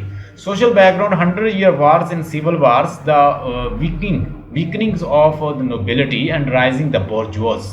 अब ज़रा गौर से सुने, मैंने आपको पहले ही बताया कि 100 ईयर वार जो फ्रांस और इंग्लैंड के दरमियान सिर्फ एक तख्त के लिए हो रही थी। वो कह रहे थे कि भाई हम बनेंगे, वो कहते जी हमारा मुल्क है, आप कैसे बनेंगे। तो ये एक रिलेटिव्स की एक गेम थी आपस में, लेकिन वो उसकी वजह से पूरा मुल्क उसकी लपेट में आया। The new monarchy, the reformations and the weakenings of the power of the church, enclosures, movements and the commercial expansion. अब क्या हुआ कि उस वार की वजह से जितने बड़े बड़े अदारे थे ना वो वीक हो गए और जो मिडिल क्लास जो है ऊपर आ गए। Renaissance, humanism, Thomas More's, Edmund Spenser, Francis Bacon drama. ये फ्रांसिस बेकन को तो आपने पढ़ा होगा। रेनेसेंस एज के जो मेन राइटर्स हैं उसके साथ रेनेसेंस तो चल ही रहा था, उसके साथ ह्यूमनिज्म चल रही थी। ये ज़रा गौर से काइंडली, ये मैंने अभी आपको बताया लिटरेचर जो उस वक्त रेनेसेंस चल रहा था, साथ एक फिलोसॉफिकल मूवमेंट चल रही थी जो उसको बढ़ावा दे रही थी उसके, कि भाई करो काम, तुम बहुत अच्छा चल रहे हो, ह्यूमन वैल्यू पे वर्क करो, ह्यूमन प्रोग्रेस पे वर्क करो, साइंटिफिक इंक्वायरी पे वर्क करो, इनलाइटनमेंट पे वर्क करो। So humanism was just you know that it was provoking that people do work for sake of humanity. Humanity के लिए वर्क करो, चर्च को पीछे करो। तो चर्च जो था पहले आपको जैसे मैंने बताया कि अगर प्ले भी लिखे जाते थे तो वो चर्च के लिए लिखे जाते थे, मैरिकल प्ले लिखे जाते चर्च के बाहर परफॉर्म किए जाते ताकि मैक्सिमम लोगों को चर्च के अंदर लाया जाए। थॉमस मूर जो है, यस सर, मिडिल इंग्लिश के बाद रेनेसांस का पीरियड आता है और रेनेसांस एक ही नहीं है कि वो डिफरेंट है लिटरेचर। रेनेसेंस एज और एलिजाबेथन एज के जो राइटर्स हैं, चूँकि ये 15 और 16 सेंचुरी तक है, तो आई थिंक 1630 तक कोई अराउंड अबाउट कोई एलिजाबेथन जो क्वीन थी उसकी जब तक डेथ होती है नहीं होती उस एज तक फिर वो एज वो रहती है। तो ये एलिजाबेथन और रेनेसेंस एज को बाज़ औक़ात एक ही माना जाता है, क्योंकि वो राइटर जो हैं वो एलिजाबेथन में भी आते हैं। यानी जो मोनार्च होता है ना उस वक़्त का, जो उस वक़्त का से रूलर होता है, रूलर की एज से वैसे उसको बाद में इन्होंने डिवाइड किया हुआ है। तो ये जो पीरियड्स हैं हर बुक लिखने वाले ने ना डिफरेंट डिवाइड कर दिए हैं। आप अगर देखें हिस्ट्री ऑफ इंग्लिश लिटरेचर मैंने आपको सेंड किया हुआ है, उसमें एलिजाबेथन लिखा होगा। तो एलिजाबेथन मीन के रेनेसेंस और एलिजाबेथन चूँकि वो भी उस वक्त रानी थी तो इसलिए वो तकरीबन रेनेसेंस में ही आती है। एडमंड स्पेंसर, ये उस वक्त का इंपॉर्टेंट। फ्रांसिस बेकन, हमने फ्रांसिस बेकन को पढ़ा। Uneasy lies on the head of those who wear its crown, it's a strange desire to seek power and lose liberty, study serve delight ornament and ability. So these are the quote he was writing in a pithy style, and he is in agitating people to find value in humanism. So how they are going to find value in a human, he is saying that we must have empirical approach. और आपको पता है कि हमें Francis bacon ने inductive method भी दिया था। इंडक्टिव मेथड जो साइंस का है वो भी उसने प्रोवाइड किया है, उसका कंसेप्ट भी इसको दिया। और इवन के सन फ्रांसिस बेकन एक साइंटिस्ट था, एक कोर्टियर था, एक लॉयर था, और उसके अलावा एक प्रोज राइटर था, एसिस्ट था, और बहुत सारी उसने जॉब भी की हैं। He is very intelligent person and he has even given the concept of inductive method like that. And further I have studied about him, he was a politician as well. तो politician भी था, और उसके अलावा lawyer भी था, और solicitor भी था। So like that he had many jobs. तो उसने बड़े ज़बरदस्त जो पिथी जो वर्ड्स हैं वो लिखे, और वो सारे कहते हैं एम्पेरिकल वैल्यूज़ के ऊपर, प्रैक्टिकल वैल्यूज़ के ऊपर, साइंटिफिक वैल्यूज़ के ऊपर। और उसने फिर पॉलिटिशियन से रिलेटेड बहुत कुछ लिखा। रेनेसेंस, और हमें रेनेसेंस राइटर के अंदर रेनेसेंस स्पिरिट मिलेगी कि वो लस्ट फॉर नॉलेज मिलेगा। जिसके अंदर लस्ट फॉर नॉलेज मिलेगा वो रेनेसेंस एज का होगा। क्यों? मिसाल के तौर पर जो एज में हो रहा होता है, एज जो होती है वो रिफ्लेक्शन होती है। लिटरेचर जो होता है उस एज का रिफ्लेक्शन, उसकी रिफ्लेक्शन होता है। It reflect whatever going on. Saima आ गई हैं आप? Saima, are you over here? Yes sir. Okay, welcome. तो उसके बाद renaissance marks the translations from the medieval to the modern world. अब चूँकि ह्यूमनिज्म आ गई है, रेनेसेंस आ गई है, रीबर्थ ऑफ नॉलेज हो गई है, तो मेडिवल एज, रिलीजन की एज जो है वो रेनेसेंस एज में बदल गई है। आप देखें, हमारे लोग जो ना अभी भी कभी कभी मैं कहता हूँ कि हम लोग ना बहुत पीछे हैं। ये लोग अब देखें तकरीबन एज देखें 15 से 16 सेंचुरी में ये तकरीबन रेनेसेंस एज में आ गए थे। उस वक़्त के ये मज़हब को छोड़ चुके हैं। I don't know sir Syed Ahmad Khan या अल्लामा इकबाल, दोनों में से मुझे याद नहीं है। मैंने पढ़ा था उर्दू में, जब मैं FSC में होता था तो उसमें मैंने पढ़ा था कि अल्लामा इकबाल शायद तबलीग करने गए। उन्होंने कहा कि उनको तबलीग क्या करें हम, अगर उन्होंने कुछ लेना हो तो वो अपने मज़हब को ना पढ़ लें। उन्होंने तो अपने मज़हब को ही छोड़ दिया है। आप देखिए 15-16 सेंचुरी में उन्होंने मज़हब को छोड़ दिया है, तो अब उनका क्या हाल होगा। तो खुद ही उन्होंने फिर फेमिनिज्म और वो गे और इस तरह की डिफरेंट थीरीज उन्होंने प्रोड्यूस तो करनी है।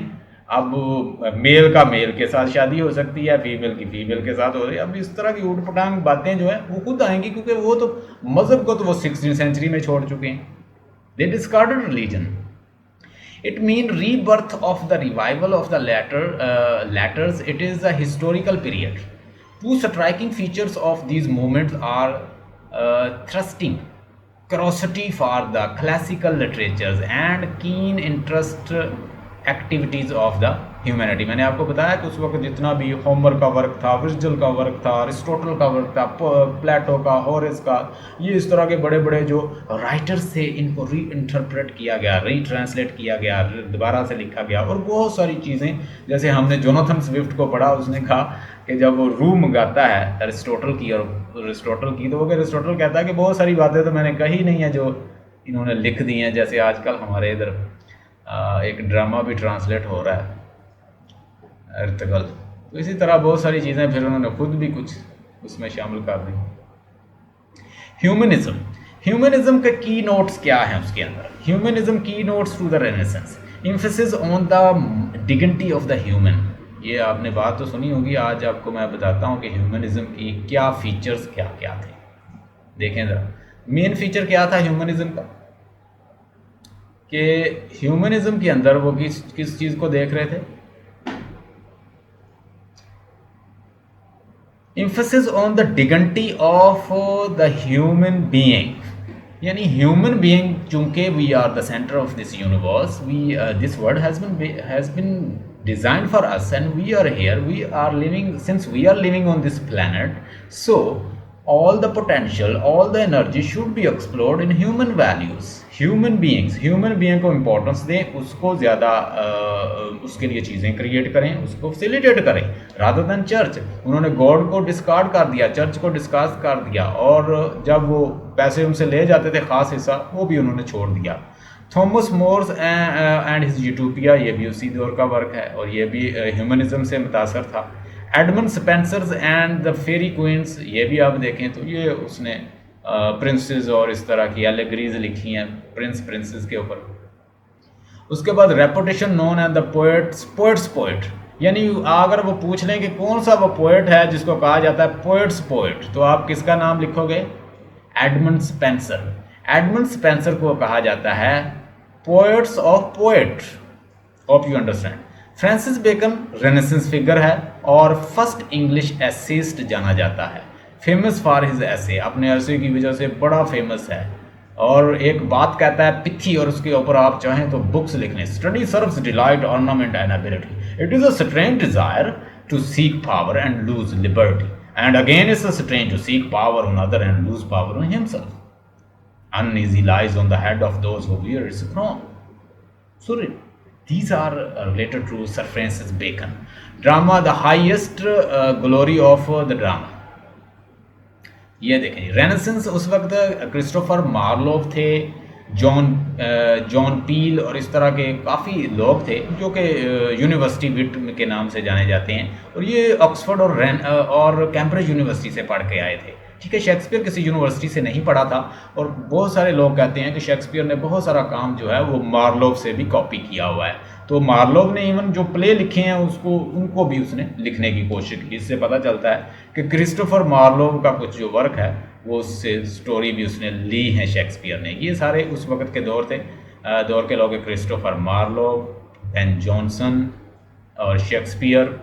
Christopher Marlowe the most gifted of the university wit. University wit का पैसे परेशान ना होइएगा, यूनिवर्सिटी विट में वो सारे लोग शामिल हैं जो कैम्ब्रिज, और ये तकरीबन कोई 7 पीपल हैं, and they have studied from Oxford and Cambridge, इन दोनों यूनिवर्सिटी से पढ़कर आए थे, और ये लोग जाने जाते हैं यूनिवर्सिटी विट, और ये बड़े इंटेलिजेंट लोग थे। First use in his drama, blank verse का जो कंसेप्ट है वो मैंने आपको बताया कि वो सरे ने दिया था। सरे ने, याद रखिएगा कि सरे ने वो कंसेप्ट ब्लैंक वर्स का आपको दिया, और उसके बाद इसको यूज किया पहली दफ़ा इसने क्रिस्टोफर मार्लोव ने डॉक्टर फॉस्टर्स के अंदर। उसके बाद शेक्सपियर भी यूज़ करने लगा। क्यों कहा गया? यूनिवर्सिटी विट इसलिए कहा गया कि they were very intelligent, the people like they qualified from the Cambridge and Oxford, they are very prominent university in especially in England, that is why the people they study from these university they are called university wit, and they were highly intelligent of that era. उस era के ये बड़े intelligent लोग थे, इसलिए इनको university को क्यों कहा गया? और भी लोग थे लेकिन ये इंटेलिजेंट थे, ये ज़्यादा वर्क कर रहे थे, लिख रहे थे। जो ज़्यादा वर्क करेगा लिटरेचर में, देखें बहुत सारे लोग जो हैं वो यूनिवर्सिटी में पढ़ते हैं लेकिन सारे जो हैं वो प्रोफेसर तो नहीं बन जाते, उसमें से बहुत सारे लोग जो है काम भी हो जाते हैं। तो उस लेवल पे वो वर्क जो कर रहे थे ना, अब क्रिस्टोफर मार्लोव का जो वर्क है, इसने शेक्सपियर कहते हैं कि if there is no Marlowe there will be no Shakespeare, if there is no Marlowe there will be no Shakespeare. It means that Shakespeare has taken concept from the Marlowe. They were intelligent, they were writing well, and they were very prominent that time. prominent थे, intelligent थे, intellectual थे और work कर रहे थे। अब कितने लोग मुझे बताएं कि हमारे यूनिवर्सिटी में करते हैं पास, एमफिल करते हैं, पीएचडी करते हैं, क्या उनमें उतना कॉन्फिडेंस होता है जो किसी खास बंदे में होता है? कितने लोग करते हैं पास, कितने लोग राइटर बनते हैं, कितने रिसर्च करते हैं? यानी हर बंदा रिसर्चर नहीं बनता। रिसर्चर और चीज़ होती है, पढ़ना किसी का उठा के पढ़ा देना। और अब हम लोग क्यों नहीं बड़े बड़े नावल लिखते? We are not university wit, so they were intellectual people, therefore they are called. अच्छा जी, मुझे ज़रा इसको ऑफ करने दीजिए। नेक्स्ट स्लाइड पे आइए। कल मैं आप में से किसी को होस्ट बनाऊंगा और ये काम आगे। Ben Jonson, Ben Jonson his praise of the Shakespeare Volpone soul of the age, उसने उसने प्रेज किया है शेक्सपियर को, बेन जॉनसन ने, ये भी कंटेम्प्रेरी है उस दौर का Ben Jonson. Soul of the age, the applause of the applause I delight, the wonder of our stage, to whom the all scene of the Europe homage owes, he was not of an age but for all time। यानी Shakespeare को उसने दिया क्या, उसको praise किया, उसने कहा कि शेक्सपियर सिर्फ एक एज का नहीं, पूरी एज का एक पोइट है। और अगर आप आज भी देखें तो आज भी शेक्सपियर को पढ़ा जाता है, इंग्लैंड में पढ़ा जाता है, अमेरिका में पढ़ा जाता है, कनाडा में पढ़ा जाता है, पाकिस्तान में, इंडिया में, through out the all the continents Shakespeare is being studied. Sir आपने पोस्ट कॉलोनियल शेक्सपियर पढ़ा हुआ है? मतलब जो शेक्सपियर के ऊपर जो वर्क लिखा है पोस्ट कॉलोनियल लिटरेचर में, post colonial Shakespeare is the name of the subject. मैंने वो तो नहीं पढ़ा, अगर उसमें कोई सब्जेक्ट कोई टॉपिक होगा तो वो ज़रूर मैंने पढ़ा होगा, अगर वो लिटरेचर से रिलेटेड है तो। इसी से रिलेटेड है, उसको भी स्टडी कीजिएगा भाई। अगर कोई टॉपिक आ गया कोई स्टूडेंट तो उसको भी मैं देख लूँ। Shakespeare his life born in 1564 in Stratford on Avons and died in 1616, यानी वो 1564 में पैदा हुआ है और उसकी डेथ हुई है राउंड अबाउट ही डाइड, ये देखें ज़रा, 1564 में पैदा हुआ है और 1616 में डेथ हुई है। 38 प्ले लिखे हैं, कहीं 39 लिखे होंगे, 154 सोनेट लिखी हैं, 2 लॉन्ग पोइम्स जो मैंने आपको बताई, Lucrece, rape of Lucrece and Venus and Adonis. So ये 2 पोइम्स जो हैं इसकी बड़ी ज़बरदस्त हैं, मुझे भी बड़ी पसंद है, इसको पढ़िएगा।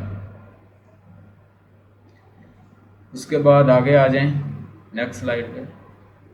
ये कौन है जो कट जाता है? Year experiment apprenticeship mainly history play, Henry ये लिखा है उसने, ये हेनरी 4 है, हेनरी 6 है और उसके बाद कोई हेनरी 3 है, हेनरी 4, ये हेनरी 6 और हेनरी तकरीबन कोई 3 है। अच्छा ये काम जो है ये इससे रिलेटेड रिचर्ड 3, रिचर्ड 2, ये उसने भी लिखा था, क्रिस्टोफर मार्लो। तो ऐसे लगता है कि बहुत सारा कंसेप्ट जो है शेक्सपियर ने उससे लिया है। The taming of the shrews, years of the great comedies and mature historical play, midsummer night dreams, the merchant of Venice and as you like it, 12th night, ये सारे मैंने पढ़े हुए हैं। Years of the great tragedies,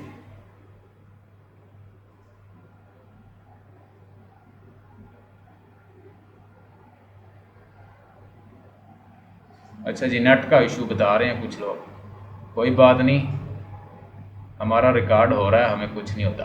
अच्छा जी, a mid summer night, ये भी उसका वर्क है शेक्सपियर। मर्चेंट ऑफ वेनिस बड़ा ज़बरदस्त है, इसको भी पढ़ें, एंजॉय करेंगे आप। As you like it, 12th night, ये कॉमेडी है 12th नाइट। इसमें एक दोनों बहन भाई होते हैं, उनकी शक्ल एक जैसी होती है, तो उसकी बहन जो होती है वो मेल बन जाती है, तो ड्यूक के घर वो काम करती है, तो ड्यूक जो है उसे क्या समझता है, यानी वो लड़का होता है, तो लड़का जो है वो क्या, लड़की जो है वो लड़का बना हुआ है, तो वो उसी के साथ मोहब्बत में इन्वॉल्व हो जाता है। तो इस तरह यानी लड़का लड़की बन जाता है, लड़की जो है वो लड़का बन जाता है, इस तरह वो चेंज, अपना जेंडर चेंज कर लेते हैं कोई, तो बड़ा एक मजाक सा बनता है। तो जैसे कहते हैं ना कि कॉमेडी हमेशा एक क्या होता है, लोअर किस्म की मैनर्स को कॉपी करती है। Years of the great tragedies and dark comedies, Hamlet हमने पढ़ा है, अथेलो हमने पढ़ा है, किंग लियर हमने पढ़ाया है, मैकबथ, ये सारे बड़े ज़बरदस्त हैं इसके play. You must study and enjoy.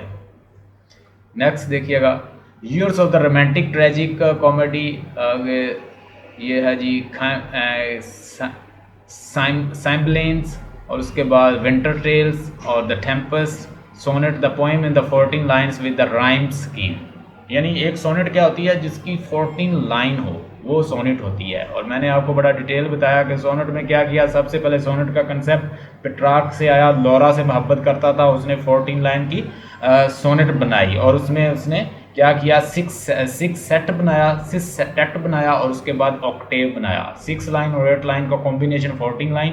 और उसके बाद शेक्सपियर के हाथ जब सोनेट आई तो उसने क्या किया, 3-3-4-4 लाइन के 3 क्वार्टरन बनाए, 4-4 लाइन होती थी एक स्टैंजा में, और 3 उसने क्वार्टरन इस तरह क्रिएट किए, और उसके बाद 2 लाइन का कॉपलेट साथ शामिल कर दिया। Rhyming scheme of the Shakespeare ज़रा सुन लीजिए, A B C D E F E है, ये कितने बन गए, एक बन गया क्वार्टरन, और ये दूसरा बन गया, ये तीसरा बन गया, और उसने 2 लाइन का साथ क्या शामिल कर दिया, कॉपलेट। इसको कहते थे हीरोइक कॉपलेट। तो ये शेक्सपियर की कामयाबी है कि शेक्सपियर ने आपको क्या दे दिया, एक 2 लाइन का साथ कॉपलेट शामिल करके मेक इट न्यू वाला हिसाब बना के एक नई चीज़ क्रिएट कर दी। उसके बाद Dryden, the most distinguished literary figures of the restoration period, use of the heroic couplet in his writing. Heroic couplet 2 successive lines and equal in the length and with the rhymes. Heroic couplet का मतलब होता है कि 2 line ज़रूरी नहीं है कि वो मिनटू से वो राइम्ड भी हों, लेकिन हीरोइक कॉपलेट की ये निशानी होती है कि वो 2 लाइन राइम्ड भी हों, तो वो हीरोइक कॉपलेट बन जाता है। अगर 2 लाइन वैसे आप लिख रहे हैं तो it will be just couplet, but once it is rhymed as well it will be known as heroic couplet. Couple का मतलब होता है 2। Metaphysical school of poetry break away from the conventions and simple dictions. आपको पता है कि हमने जब टी.एस. एलियट को पढ़ा तो उसने कहा कि ये जो मेटाफिजिकल पोइट्स हैं ये they are not breaking the tradition, rather it's a new work. उन्होंने पिछले वर्क को थोड़ा सा नया बनाया है। Metaphysical school of poetry break away from the convention, simple dictions, common speech words and condenses actual life imagery arguments and poets beloved with the god are the himself। John Donne की आज मैंने 2 points जो हैं वो मुझे आज मिल गई, क्योंकि इतनी ऑडियो लेक्चर पढ़े हैं आज मुझे ऐसे ही मिल गए हैं, वो मैं आपको शेयर करूंगा, आप इंजॉय करना, बड़ा ज़बरदस्त है, सुनिएगा उसको। तो ज़रा देखिएगा इसमें क्या है। मेटाफिजिकल स्कूल को हमने पढ़ा, उसके बाद poet beloved and the god on himself and John Donne's and Andrew Marvell's, ये सारे जो है metaphysical. John Donne's leading figure of the metaphysical poetry school of conceit, school of poetry his conceit, Andrew Marvell to his coy mistress, ये बड़ी पढ़ने वाली है, poem है टू हिज कोए मिस्ट्रेस। अगर आपने किसी ने पढ़ी होगी तो it is very nice work. इसके ऊपर मैं किसी दिन रिकॉर्ड करके भेजूंगा। उसके बाद जी the period of enlightenment 18th century, social background, the age of enlightenment or the age of the reason, progressive intellectual movements and enlightens of the whole world with the light of the modern philosophical artistic idea, celebrate reason equality. अब ये reason जो है, इस वक्त कुछ scientist भी मौजूद थे 18th सेंचुरी में, तो वो अपनी रीजन, लॉजिक रीजन से बात कर रहे थे, तो फिर पोइट्स जो होते हैं वो भी फिर उनसे मुतासर होते हैं, तो वो भी कहते हैं चलो ये हमें भी ऐसा करना चाहिए कि इन पोइट्री के अंदर भी लॉजिक रीजन को शामिल करें। तो नई नई फ़िलासफ़ी आ गई हैं अब, और क्लासिकल लिटरेचर को ज़्यादा प्रमोट किया जा रहा है। क्लासिकल मीन पुराना लिटरेचर जो कि होमर के वक़्त था, ठीक है, लैटिन ग्रीक्स का लिटरेचर था, उसको दोबारा से री इंटरप्रेट किया गया। इवन के अलेक्जेंडर पोप ने अपने 2 फ्रेंड फैंटम और ब्रूम के साथ मिलके उसको होमर की जो इलियाड थी, उसको इलियाड और ओडिसी जो है उसको भी उसने ट्रांसलेट किया, और उससे उसका काफ़ी नाम बना। सर लिटरेचर जी फिर ये क्लासिसिज्म और न्यू क्लासिक एज सेम आएगी? नो, क्लासिकल एज वो एज है जो प्योर क्लासिक थी, वो तो न्यू क्लासिकल होमर की थी। न्यू क्लासिकल एज, न्यू का मतलब होता है नई, क्लासिक पुरानी, यानी वो उन्होंने नई एज अपनी तरफ से बनाई, तो वो एज तो नहीं है। मिसाल के तौर पर ये उसको हम कहते हैं सूडो क्लासिकल कह सकते हैं, एक फेक क्लासिकल कह सकते हैं, it is not pure classic literature. What was written by the Homer, Virgil's, you can't say that the literature produced by the Pope and something like these poets, they can be equivalent to those poets. वो grand poet है, आज भी उनको माना जाता है कि उनका वर्क ग्रैंड था, वो रियल पोएट थे, ये उसके जैसा लिखने की कोशिश कर रहे थे, ठीक है। Their work was pure classic, और ये जो है ये न्यू क्लासिक है। It mean that they are trying to be classic. Even के बहुत सारे क्रिटिक्स ने कहा कि ये बस नाम के क्लासिक है, इनके अंदर क्लासिक वर्क नहीं है कोई भी। Literature the school of the classicism, the rise of the modern novels, sentimentalism, pre romanticism. और हमारा एक पोइट है विलियम ब्लेक, वो प्री रोमांटिक है, बेसिकली रोमांटिक एज से थोड़ा सा पहले का पोइट है, लेकिन उसकी करेक्टरिस्टिक जो हैं जो उसने साथ शामिल की हैं वो मिलती जुलती हैं।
हाँ जी।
Welcome back. Okay, let's discuss about the period of the Enlightenment and Classicism. Enlightenment mean when the people they are enlightened with logic, reason, and empirical idea. They started investigating everything because there are a lot of new scientists. They are also doing some scientific inquiries, and they want that literature should be treated with same objective rules.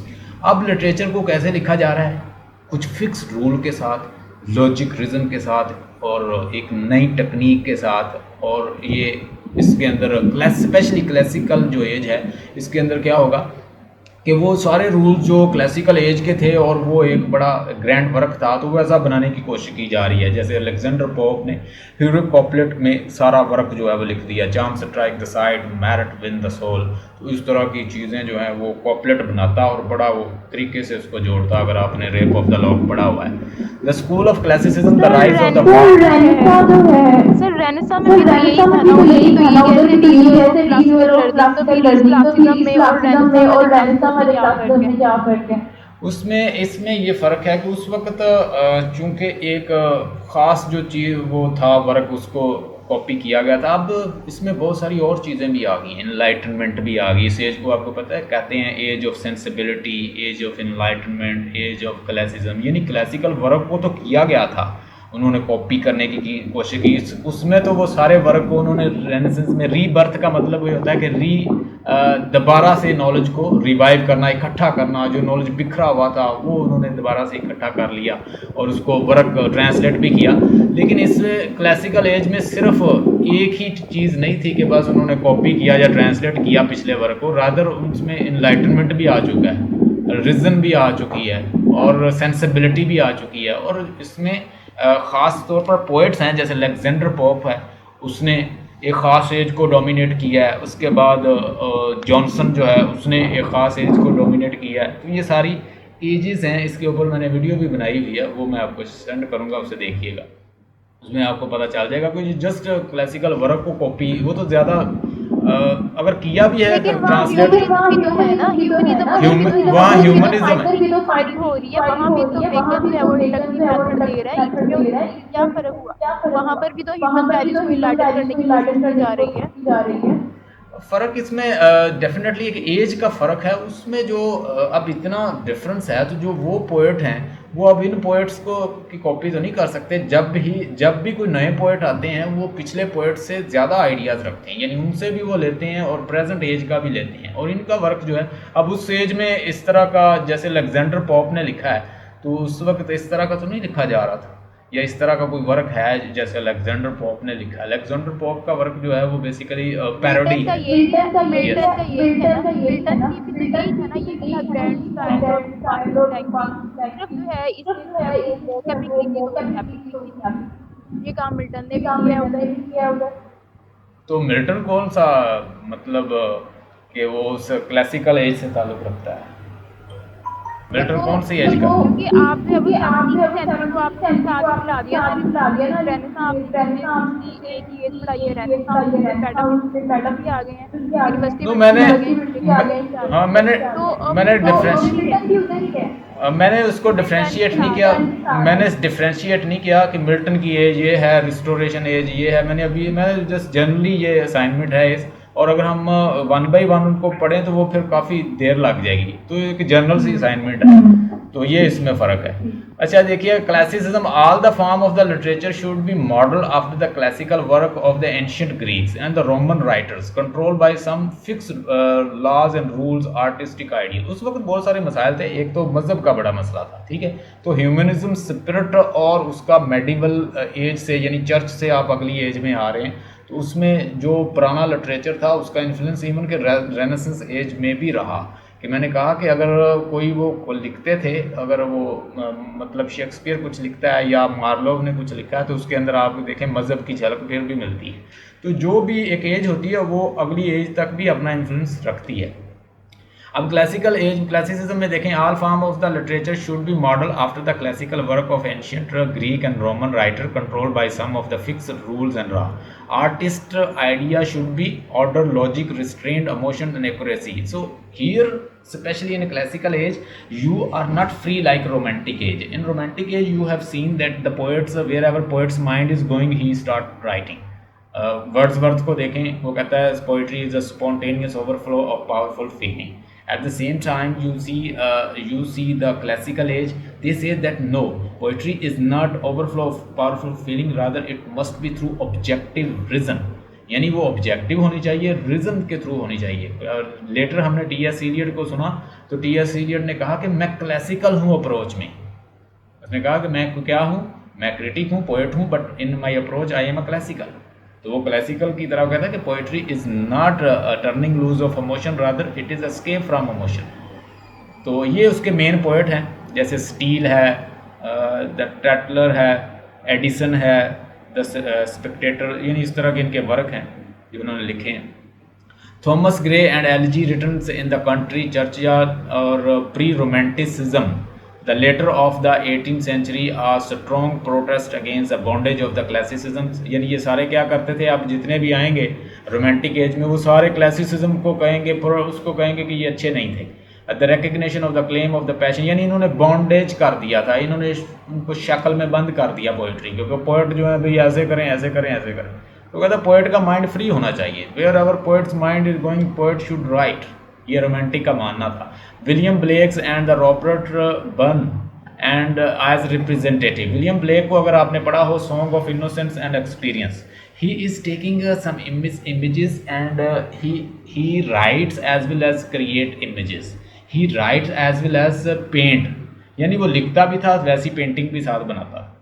The poem of the song of innocence. Innocence उसने कहा कि इंसान की वो side है जो innocence है. मिसाल के तौर पर चाइल्डहुड है, ठीक है, लैम है और इस तरह की चीज़ें. वो कहता है ये सारी इनोसेंस को से बिलोंग रखती हैं.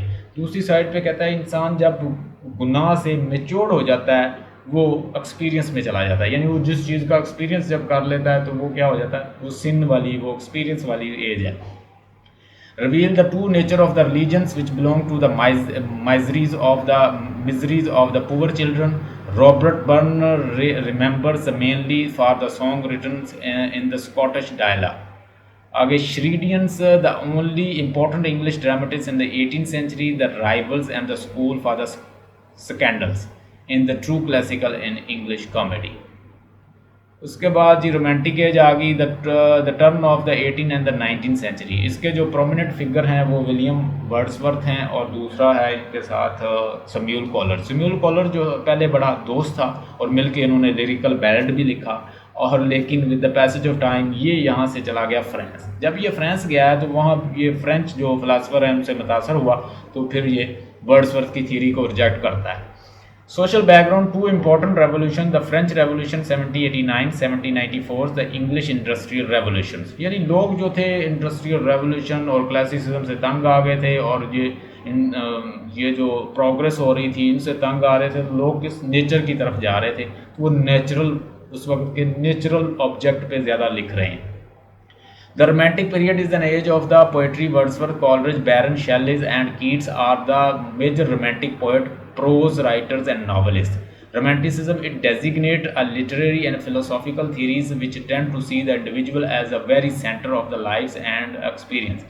It all places the individual at the center of art, making literature most valuable as expression of her unique feeling and particular attitude. Nature is not only the major source of poetic imagery, but also provides a dominant subject matter. Romantic also tend to be a naturalistic. अब वो कहते हैं कि जैसे feelings आए हमने वैसे ही उसको उतार देना है. जहाँ जहाँ पोइट का माइंड जाता है वो वैसे लिखता है. कभी डेवोटल पे लिखता है, कभी कुकू पे लिखता है, कभी प्रीलूड लिखता है, कभी वो बच्चे पे लिखता है, कभी वो सोलिटरी राइपर पे लिखता है.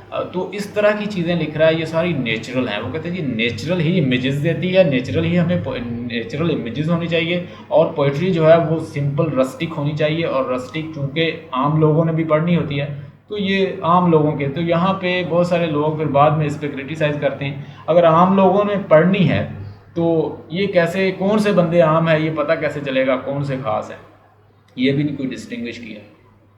उसके बाद लाइक पोएट्स, लेक पोएट्स. इनको लेक पोएट भी कहा जाता है. The poets Wordsworth, Coleridge and Southey lived in the lake district. यानी ये एक नेचुरल सा इलाका था, वो इलाका ही लेक डिस्ट्रिक्ट जाना जाता है. तो they belong to this and that is why they are known as Lake District. They traversed the same path in politics and poetry, first inspired by the French Revolution, later changed into the conservatives. Wordsworth, his definition of poetry, poetry is a spontaneous overflow. ये बड़ी ज़बरदस्त है, ये याद रखिएगा इसकी definition. वो कहता है, वर्ड्सवर्थ ने कहा है कि his definition poetry is a spontaneous overflow of powerful feelings, and poetry originates emotions recollected in tranquility of nature. Poets working in the collaboration with the Coleridge and in the lyrical ballad. अब ये दोनों पहले क्या करते हैं, nature poet को यही समझते हैं कि नेचर ओवरफ्लो होता है, जब इंसान के पास बहुत सारी इमोशंस आ जाती हैं, पैशंस आ जाती हैं, तो वो पोइट्री की शक्ल अख्तियार कर लेती हैं, ठीक है, किसी टॉपिक के बारे में। लेकिन लेटर हमने देखा कि पोइट जो है क्रिटिक इसको रिजेक्ट कर देते हैं, स्पेशली टी.एस. एलियट। कुबला खान का वर्क है क्रिस्टबल जो है, ये कॉलरेज ने लिखा, राइम ऑफ एंशिएंट मैरिनर्स, इसकी सारी लाइन टू लाइन टेक्स्ट मेरी यूट्यूब पे शायद पड़ी हो, मैं आपको शेयर करूँगा, सुनिएगा। बैरन, डॉन जॉन, और उसके बाद चाइल्ड हैरल्ड्स पिलग्रिमेज, और उसके शैली, परमीथियस, अनबाउंड्स, और टू द वेस्ट विंड्स, ये सारी शैली की वर्क हैं। और important odes, ode to the nightingales, ode to the Grecian, line to line text इन सब का मैंने किया हुआ है, you can watch if you wish. Next देखें slide, classical realistic period, the mid and the late 19th century, social background, the struggle between the workless and the capitalist, the chartist movement, the Victorian moralities, literature fiction is the highest achievement with the Dickens as representative, यानी ये वो as है जो deacon की as है, जिसमें industry जो है वो बड़ी प्रोग्रेस कर गई, बच्चों से काम की लिए गए, बच्चों को चिमनी स्वीपर रख लिया गया, वो बेचारे इंडस्ट्री का काम कर रहे हैं, तो उसने बड़ा ज़बरदस्त फिर उस पर क्रिटिसाइज़ किया डीकन ने। आप डीकन का वर्क पढ़ें, जैसे एक्सपेक्टेशन, द ग्रेट एक्सपेक्टेशन है उसका वर्क, पिकविक पेपर है, तो ये बड़ा ज़बरदस्त है इसका। Striking the faithful representative of 18th century novels and realistic towards the criticism of societies and defense of mass and concerned about the fate of the common people, यानी common people को दिखाया गया कि उनके क्या क्या प्रॉब्लम है उसने नावल के अंदर। As a people bitter and strong criticism of society, we have studied all this। आगे देखिएगा नेक्स्ट क्या है, चार्ल्स डिकन, वही ओलिवर ट्विस्ट है इसका वर्क, उसके बाद डेविड कूपरफील्ड है, the tale of two city है, ये भी हमने पढ़ा है। French revolution as a master story tellers and portrayal of the most distinguish feature, Vanity Fairs, ये सारे इसके वर्क हैं। और उसके बाद जॉर्ज इलियट आ जाती है, जो कि किसको करती है, वो माइंड का एनालिसिस बताती है, psycho analysis, build on the Floss, उसका वर्क बड़ा ज़बरदस्त है। Tennyson, Browning Tennyson, the most representative of the greatest Victorian, ये सारा कुछ है। न्यू रोमांटिसिज्म है, उसके बाद drab and ugly social life, लें इसको देख लीजिएगा और निकालें ज़रा, हम एक असाइनमेंट देख लें। असाइनमेंट निकालिएगा, 262 पेज पे है आपके असाइनमेंट। 262 पेज पे describe the importance of the order and accident, ये लास्ट असाइनमेंट है, मैंने सोचा आपको यानी हिस्ट्री ऑफ इंग्लिश लिटरेचर पढ़ा दूँ तो आपका चले फ़ायदा हो जाए। Please open, describe the importance of the order and accident, page number 262। ये मैंने पहले भी आपको बताया, इसमें उसने बताया कि ऑर्डर और एक्सीडेंट, कहता है ऑर्डर और एक्सीडेंट में क्या डिफ्रेंशिएट करेगा कि ऑर्डर कहता है हर सोसाइटी जो है वो किसी ना किसी ऑर्डर के साथ चल रही होती है और उसको एक ख़ास सिस्टम है वो ऑर्डर करता है। किसी का मेटाफिजिकल होता है, जैसे उनका मेटाफिजिकल है कि ऐसा करेंगे तो ऐसी सज़ा मिलेगी। मेडिवल एज का अपना एक मेटाफिजिकल ऑर्डर था कि अगर उसकी ट्रेजेडी तब आएगी जब एक बंदा मॉरली फॉल कर जाए, क्योंकि वो मज़हब की एज थी।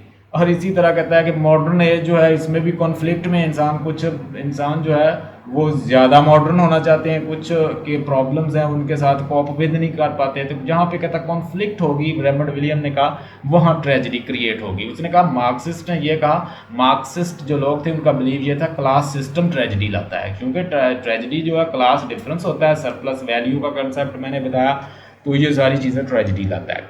देखिए ऊपर, in order and accident he argues that the conventional accept of tragedy does not recognize accident as a tragedy। कहता जो पुराना कंसेप्ट है वो तो ये मानता ही नहीं है कि ट्रेजेडी क्या होती है, यानी ट्रेजेडी का कंसेप्ट क्या है वो मानता ही नहीं है।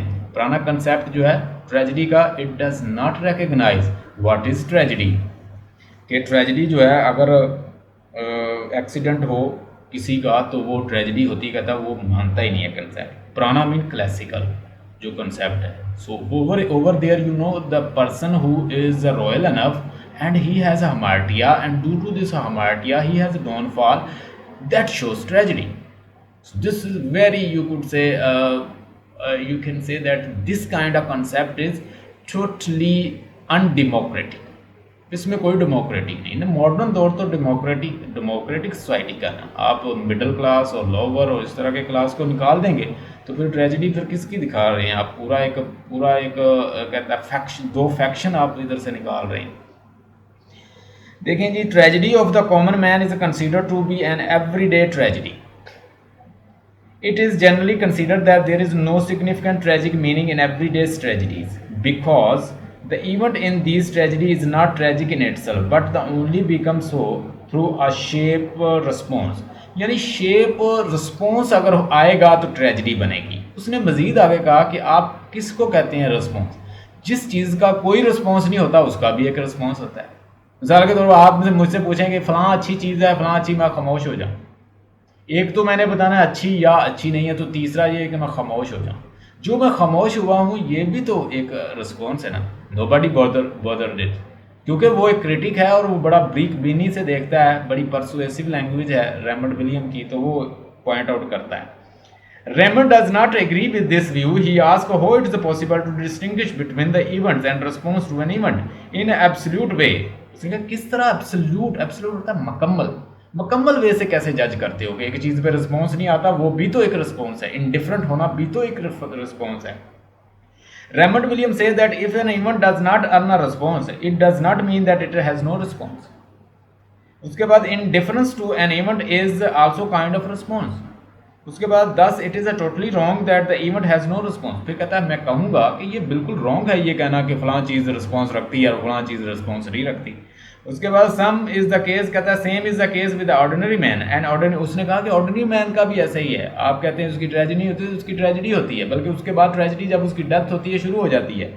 And ordinary man's death result is the suffering and mourning of the near and the dear ones. वही बात जो मैं कह रहा हूँ कि उसके नियर वन वो सारे तो रो रहे होते हैं। This is also tragedy. So if you just remove this person, ordinary person, how are you going to create tragedy of the man? उसके बाद thus where the suffering is felt we are clearly within the possible dimensions of the tragedy. उसके बाद though we always react to the suffering of other in different form. उसके बाद William believe that the tragedy encompass होता है किसी चीज़ को घेरना, all high and low together, यानी वो बड़े छोटे सब को कहता है अपने अंदर इनकम्पास करती है tragedy. Thus to believe that only a death of the prince is tragedy is absolutely incorrect. आप कल मुझसे पूछ रहे थे फिर रेमंड विलियम का व्यू क्या है, तो रेमंड विलियम का ये व्यू है कि वो कहता है कि भाई आम बंदे की भी ट्रेजेडी होती है और जहाँ पे जितनी कॉन्फ्लिक्ट होती है उसमें उतनी शदीद किस्म की ट्रेजेडी बनती है। और हमारे इस मॉडर्न एज में कॉन्फ्लिक्ट ये है रिच पुअर की, हमारे इस मॉडर्न दौर में क्लास सिस्टम का ये सारी, और मार्क्सिस्ट थ्योरी का वो फॉलोअर है, यानी मार्क्स और बर्टल ब्रैकेट से वो इन्फ्लुएंस है, तो उनके आइडियाज़ से ही बेसिकली रेमंड विलियम के आइडियाज़ हैं, ये याद रखिएगा।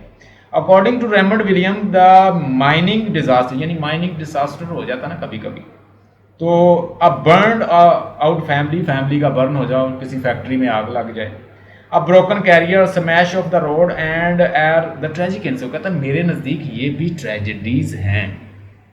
सो for Raymond William if there someone smash on the road, someone died on accident, someone in burnt in the factory or somewhere else, these are all form of the tragedy. Even ordinary man is also in tragedy because tragedy starts after he is died. What about his wife? What about his children? What about his sister? What about his brother? What about his parents? So all these are making a mourning and all these are making lamentations, and that is also related to tragedy. Raymond does not seem agree with the Yeats who exclude suffering of accident and a war from the tragic accident. अब देखें Yeats और एक उसके साथ Hegel है, ये दोनों कहते हैं वो इनको रिजेक्ट करता है। हीट को रिजेक्ट करता है कि यीट कहता है, W.B. यीट कहता है कि ट्रेजेडी जो है एक्सीडेंट की ट्रेजेडी नहीं होती, वो कहता है वो होती है, वो उसको रिजेक्ट करता है। उसके बाद same is the case with the Hegel who makes difference between the mere sympathy and true sympathy. वो कहता है कौन सा ऐसा पैमाना है ट्रू और मेयर सिंपैथी, किससे हम मापेंगे? According to the Hegel, accident does not produce true sympathy. True sympathy come only when the somebody among the noble suffer. यानी noble suffer करे तो sympathy है, आम बंदा suffer करे तो sympathy नहीं, तो इसको भी रिजेक्ट करता है। नेक्स्ट पेज पे आ जाए। William is of the opinion that for the sake of the argument, if we devise a law to distinguish between tragedy and accident, that certain event are tragedy and certain event are accident, the complication of the law will produce alienation. आगे देखें, दस the define कहता फिर tragedy की definition फिर कहता कुछ इस तरह बनेगी, सुन लीजिए, मैंने इसको अंडरलाइन किया, इसको अंडरलाइन करें. Tragedy is the tale of suffering of an exceptional man with a high rank in society is unjust, totally undemocratic. It's not democratic when you are excluding two main faction of society, middle class and lower class. They are not included. So that will be tale of the exceptional man, royal man, prince and duke, barons. So it means that the lower class, they are totally excluded from the tragedy. It is totally unjust. ये तो totally unjust होगा. William says that the emphasis on the rank is that tragedy should remain limited to the elite person. उसके बाद but it would go a step forward and exclude the whole web of the common man around him. सारे आप web को निकाल दोगे, फिर तो exclude कर रहे हो. Otherwise this is unacceptable to bourgeois society. Bourgeois society जो मिडिल क्लास है, लोअर मिडिल, उसके बाद नीचे क्लासें हैं, वो तो इसको एक्सेप्ट नहीं करेंगी आपकी ट्रेजिडी, क्योंकि हमारी तो ट्रेजिडी कंसीडर नहीं हो रही. We are they are not following democracy. दौर जो है वो डेमोक्रेसी का. इसलिए ये सारे पॉइंट आपने इसके अंदर डालने हैं.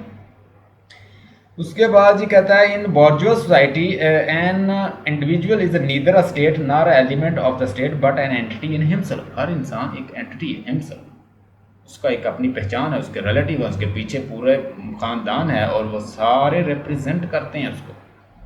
He is a representative. और बल्कि मैंने कल जैसे by whom the bell toll के अंदर मैंने समझाया, मैंने आपको टीच किया कि whenever bell is rung for the death of any person, do not say that that bell has been rung for a specific person, rather say it has been rung for me. आज अगर announce हुआ है कि किसी की death हुई है तो जॉन डन कहता है ये ना करो कि किसी बंदे की डेथ हुई है, बल्कि ये समझो कि मैं भी उसमें थोड़ा सा मारा गया हूँ, मेरी बारी भी आने वाली है. And the day somebody is announced that somebody has died, it means that one day you will be died as well. Otherwise this is unacceptable to the bourgeois society. नीचे आ जाएं. According to Hegel, tragedy must contains some ethical lesson. He recognized the suffering as a suspended over the active character entirely at the consequence of the own act. Tragedy of the Oedipus Rex can be traced as his arrogance. उसके बाद नीचे कहता है कि self confidence is a good quality but when it takes the form of the pride, haughtiness, arrogance or insolence, it becomes disgusting and obnoxious. तो नीचे वो बताएगा कि हर एज के अंदर कोई ना कोई ऑर्डर में लाने का एक सिस्टम होता है, कुछ मेटाफिजिकल फॉर्म में होता है. मिसाल मेरा बिलीव है कि भाई ऐसा ऐसा बंदा जो है वो ठीक नहीं है, वो प्राइड है, वो एरोगेंस है, वो ये कर रहा है, वो गॉड को डिसऑबे कर रहा है, ऐसा ऐसा बंदा जो है वो मज़हब पे नहीं चल रहा है, मॉरली फॉल हो गया. तो कहता है कि हर सोसाइटी का ऑर्डर में लाने का एक अपना सिस्टम है. Every society has its system to bring in order,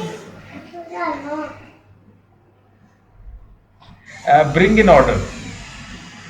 Macbeth soaring ambition. उसके बाद King Lear made an error of judgement and become hostage of the thankless daughter. तो वो कहता है कि हर सोसाइटी में किसी चीज़ को ऑर्डर में लाने का एक खास सिस्टम होता है और वो उसको ऑर्डर में लाता है. उसके बाद Macbeth soaring ambitions led his downfall. King Lear made an error of judgement and become the hostage of the thankless daughter. ठीक है जी. उसके बाद कहता है Marx describe tragedy is the historical context of the different social forces. अब Marx ने क्या बताया कि कार्ल मार्क्स ने बताया कि जो सोशल जो क्लासेस हैं यही ट्रेजेडी हैं. नीचे से the tragedy dramatize a tensions which resolve the higher unity, यानी टेंशन जो है उसको वो यूनाइट करने में, रिजॉल्व करने में मदद देती है tragedy. These interpretation give a new orientation to the accident. Raymond brings another aspect of tragedy and discussion. Under discussion, वो एक फिर डिस्कस करता है इसको. He says that order is a result of the tragic action. यानी tragic action का जो result है वो ऑर्डर है. तो हर सोसाइटी का कहता है वो डिफरेंट है. The relation between the order and disorder is a correct. There is always. आप देखें ये मैंने अंडरलाइन किया, वो आप भी कर लें. उसने कहा, उसने मेन ड्राइव किया, उसने सारे जितने भी फिलासफर हैं उनको बयान करने के बाद उसने कहा कि मैंने ये निकाला है कि मेन पर्पस जो ट्रेजिडी का होता है, जो मेन मसला एक ट्रेजिडी का होता है वो यही है कि हर एक निज़ाम जो है वो किसी ना किसी में ऑर्डर डिसऑर्डर में होता है, तो ट्रेजिडी के ज़रिए उसको हम ऑर्डर में लाते हैं। ठीक है, अब ज़रा गौर से देखें। He says the order is the result of the tragic action, यानी जब ट्रेजिक एक्शन होता है तो फिर उसके बाद ऑर्डर में आती है चीज़। The relation between order and disorder is correct, there is always some disorder that is corrected by order. The pride of the Oedipus disorder, जो उसका प्राइड था वो डिसऑर्डर था, तो उसको किसने ऑर्डर किया? That is corrected by the force responsible to create balance in a society, जो गॉड्स थे, जो पोलो था, उसने उसको ऑर्डर किया। अब आगे मेडिवल एज में आ जाएं तो उसमें क्या है? मजहब है। own meaning of the order, for each tragedy there has been an abstract orders was demonstrated in the form of the tragedy, यानी हर ट्रेजिडी के अंदर एक खास किस्म का मेटाफिजिकल या उनका एक abstract ऑर्डर होता है जो उनके माइंड में होता है। अभी भी ऐसा ऐसा बंदा जो है उसको ट्रेजिडी होगी तो वो ठीक होगा।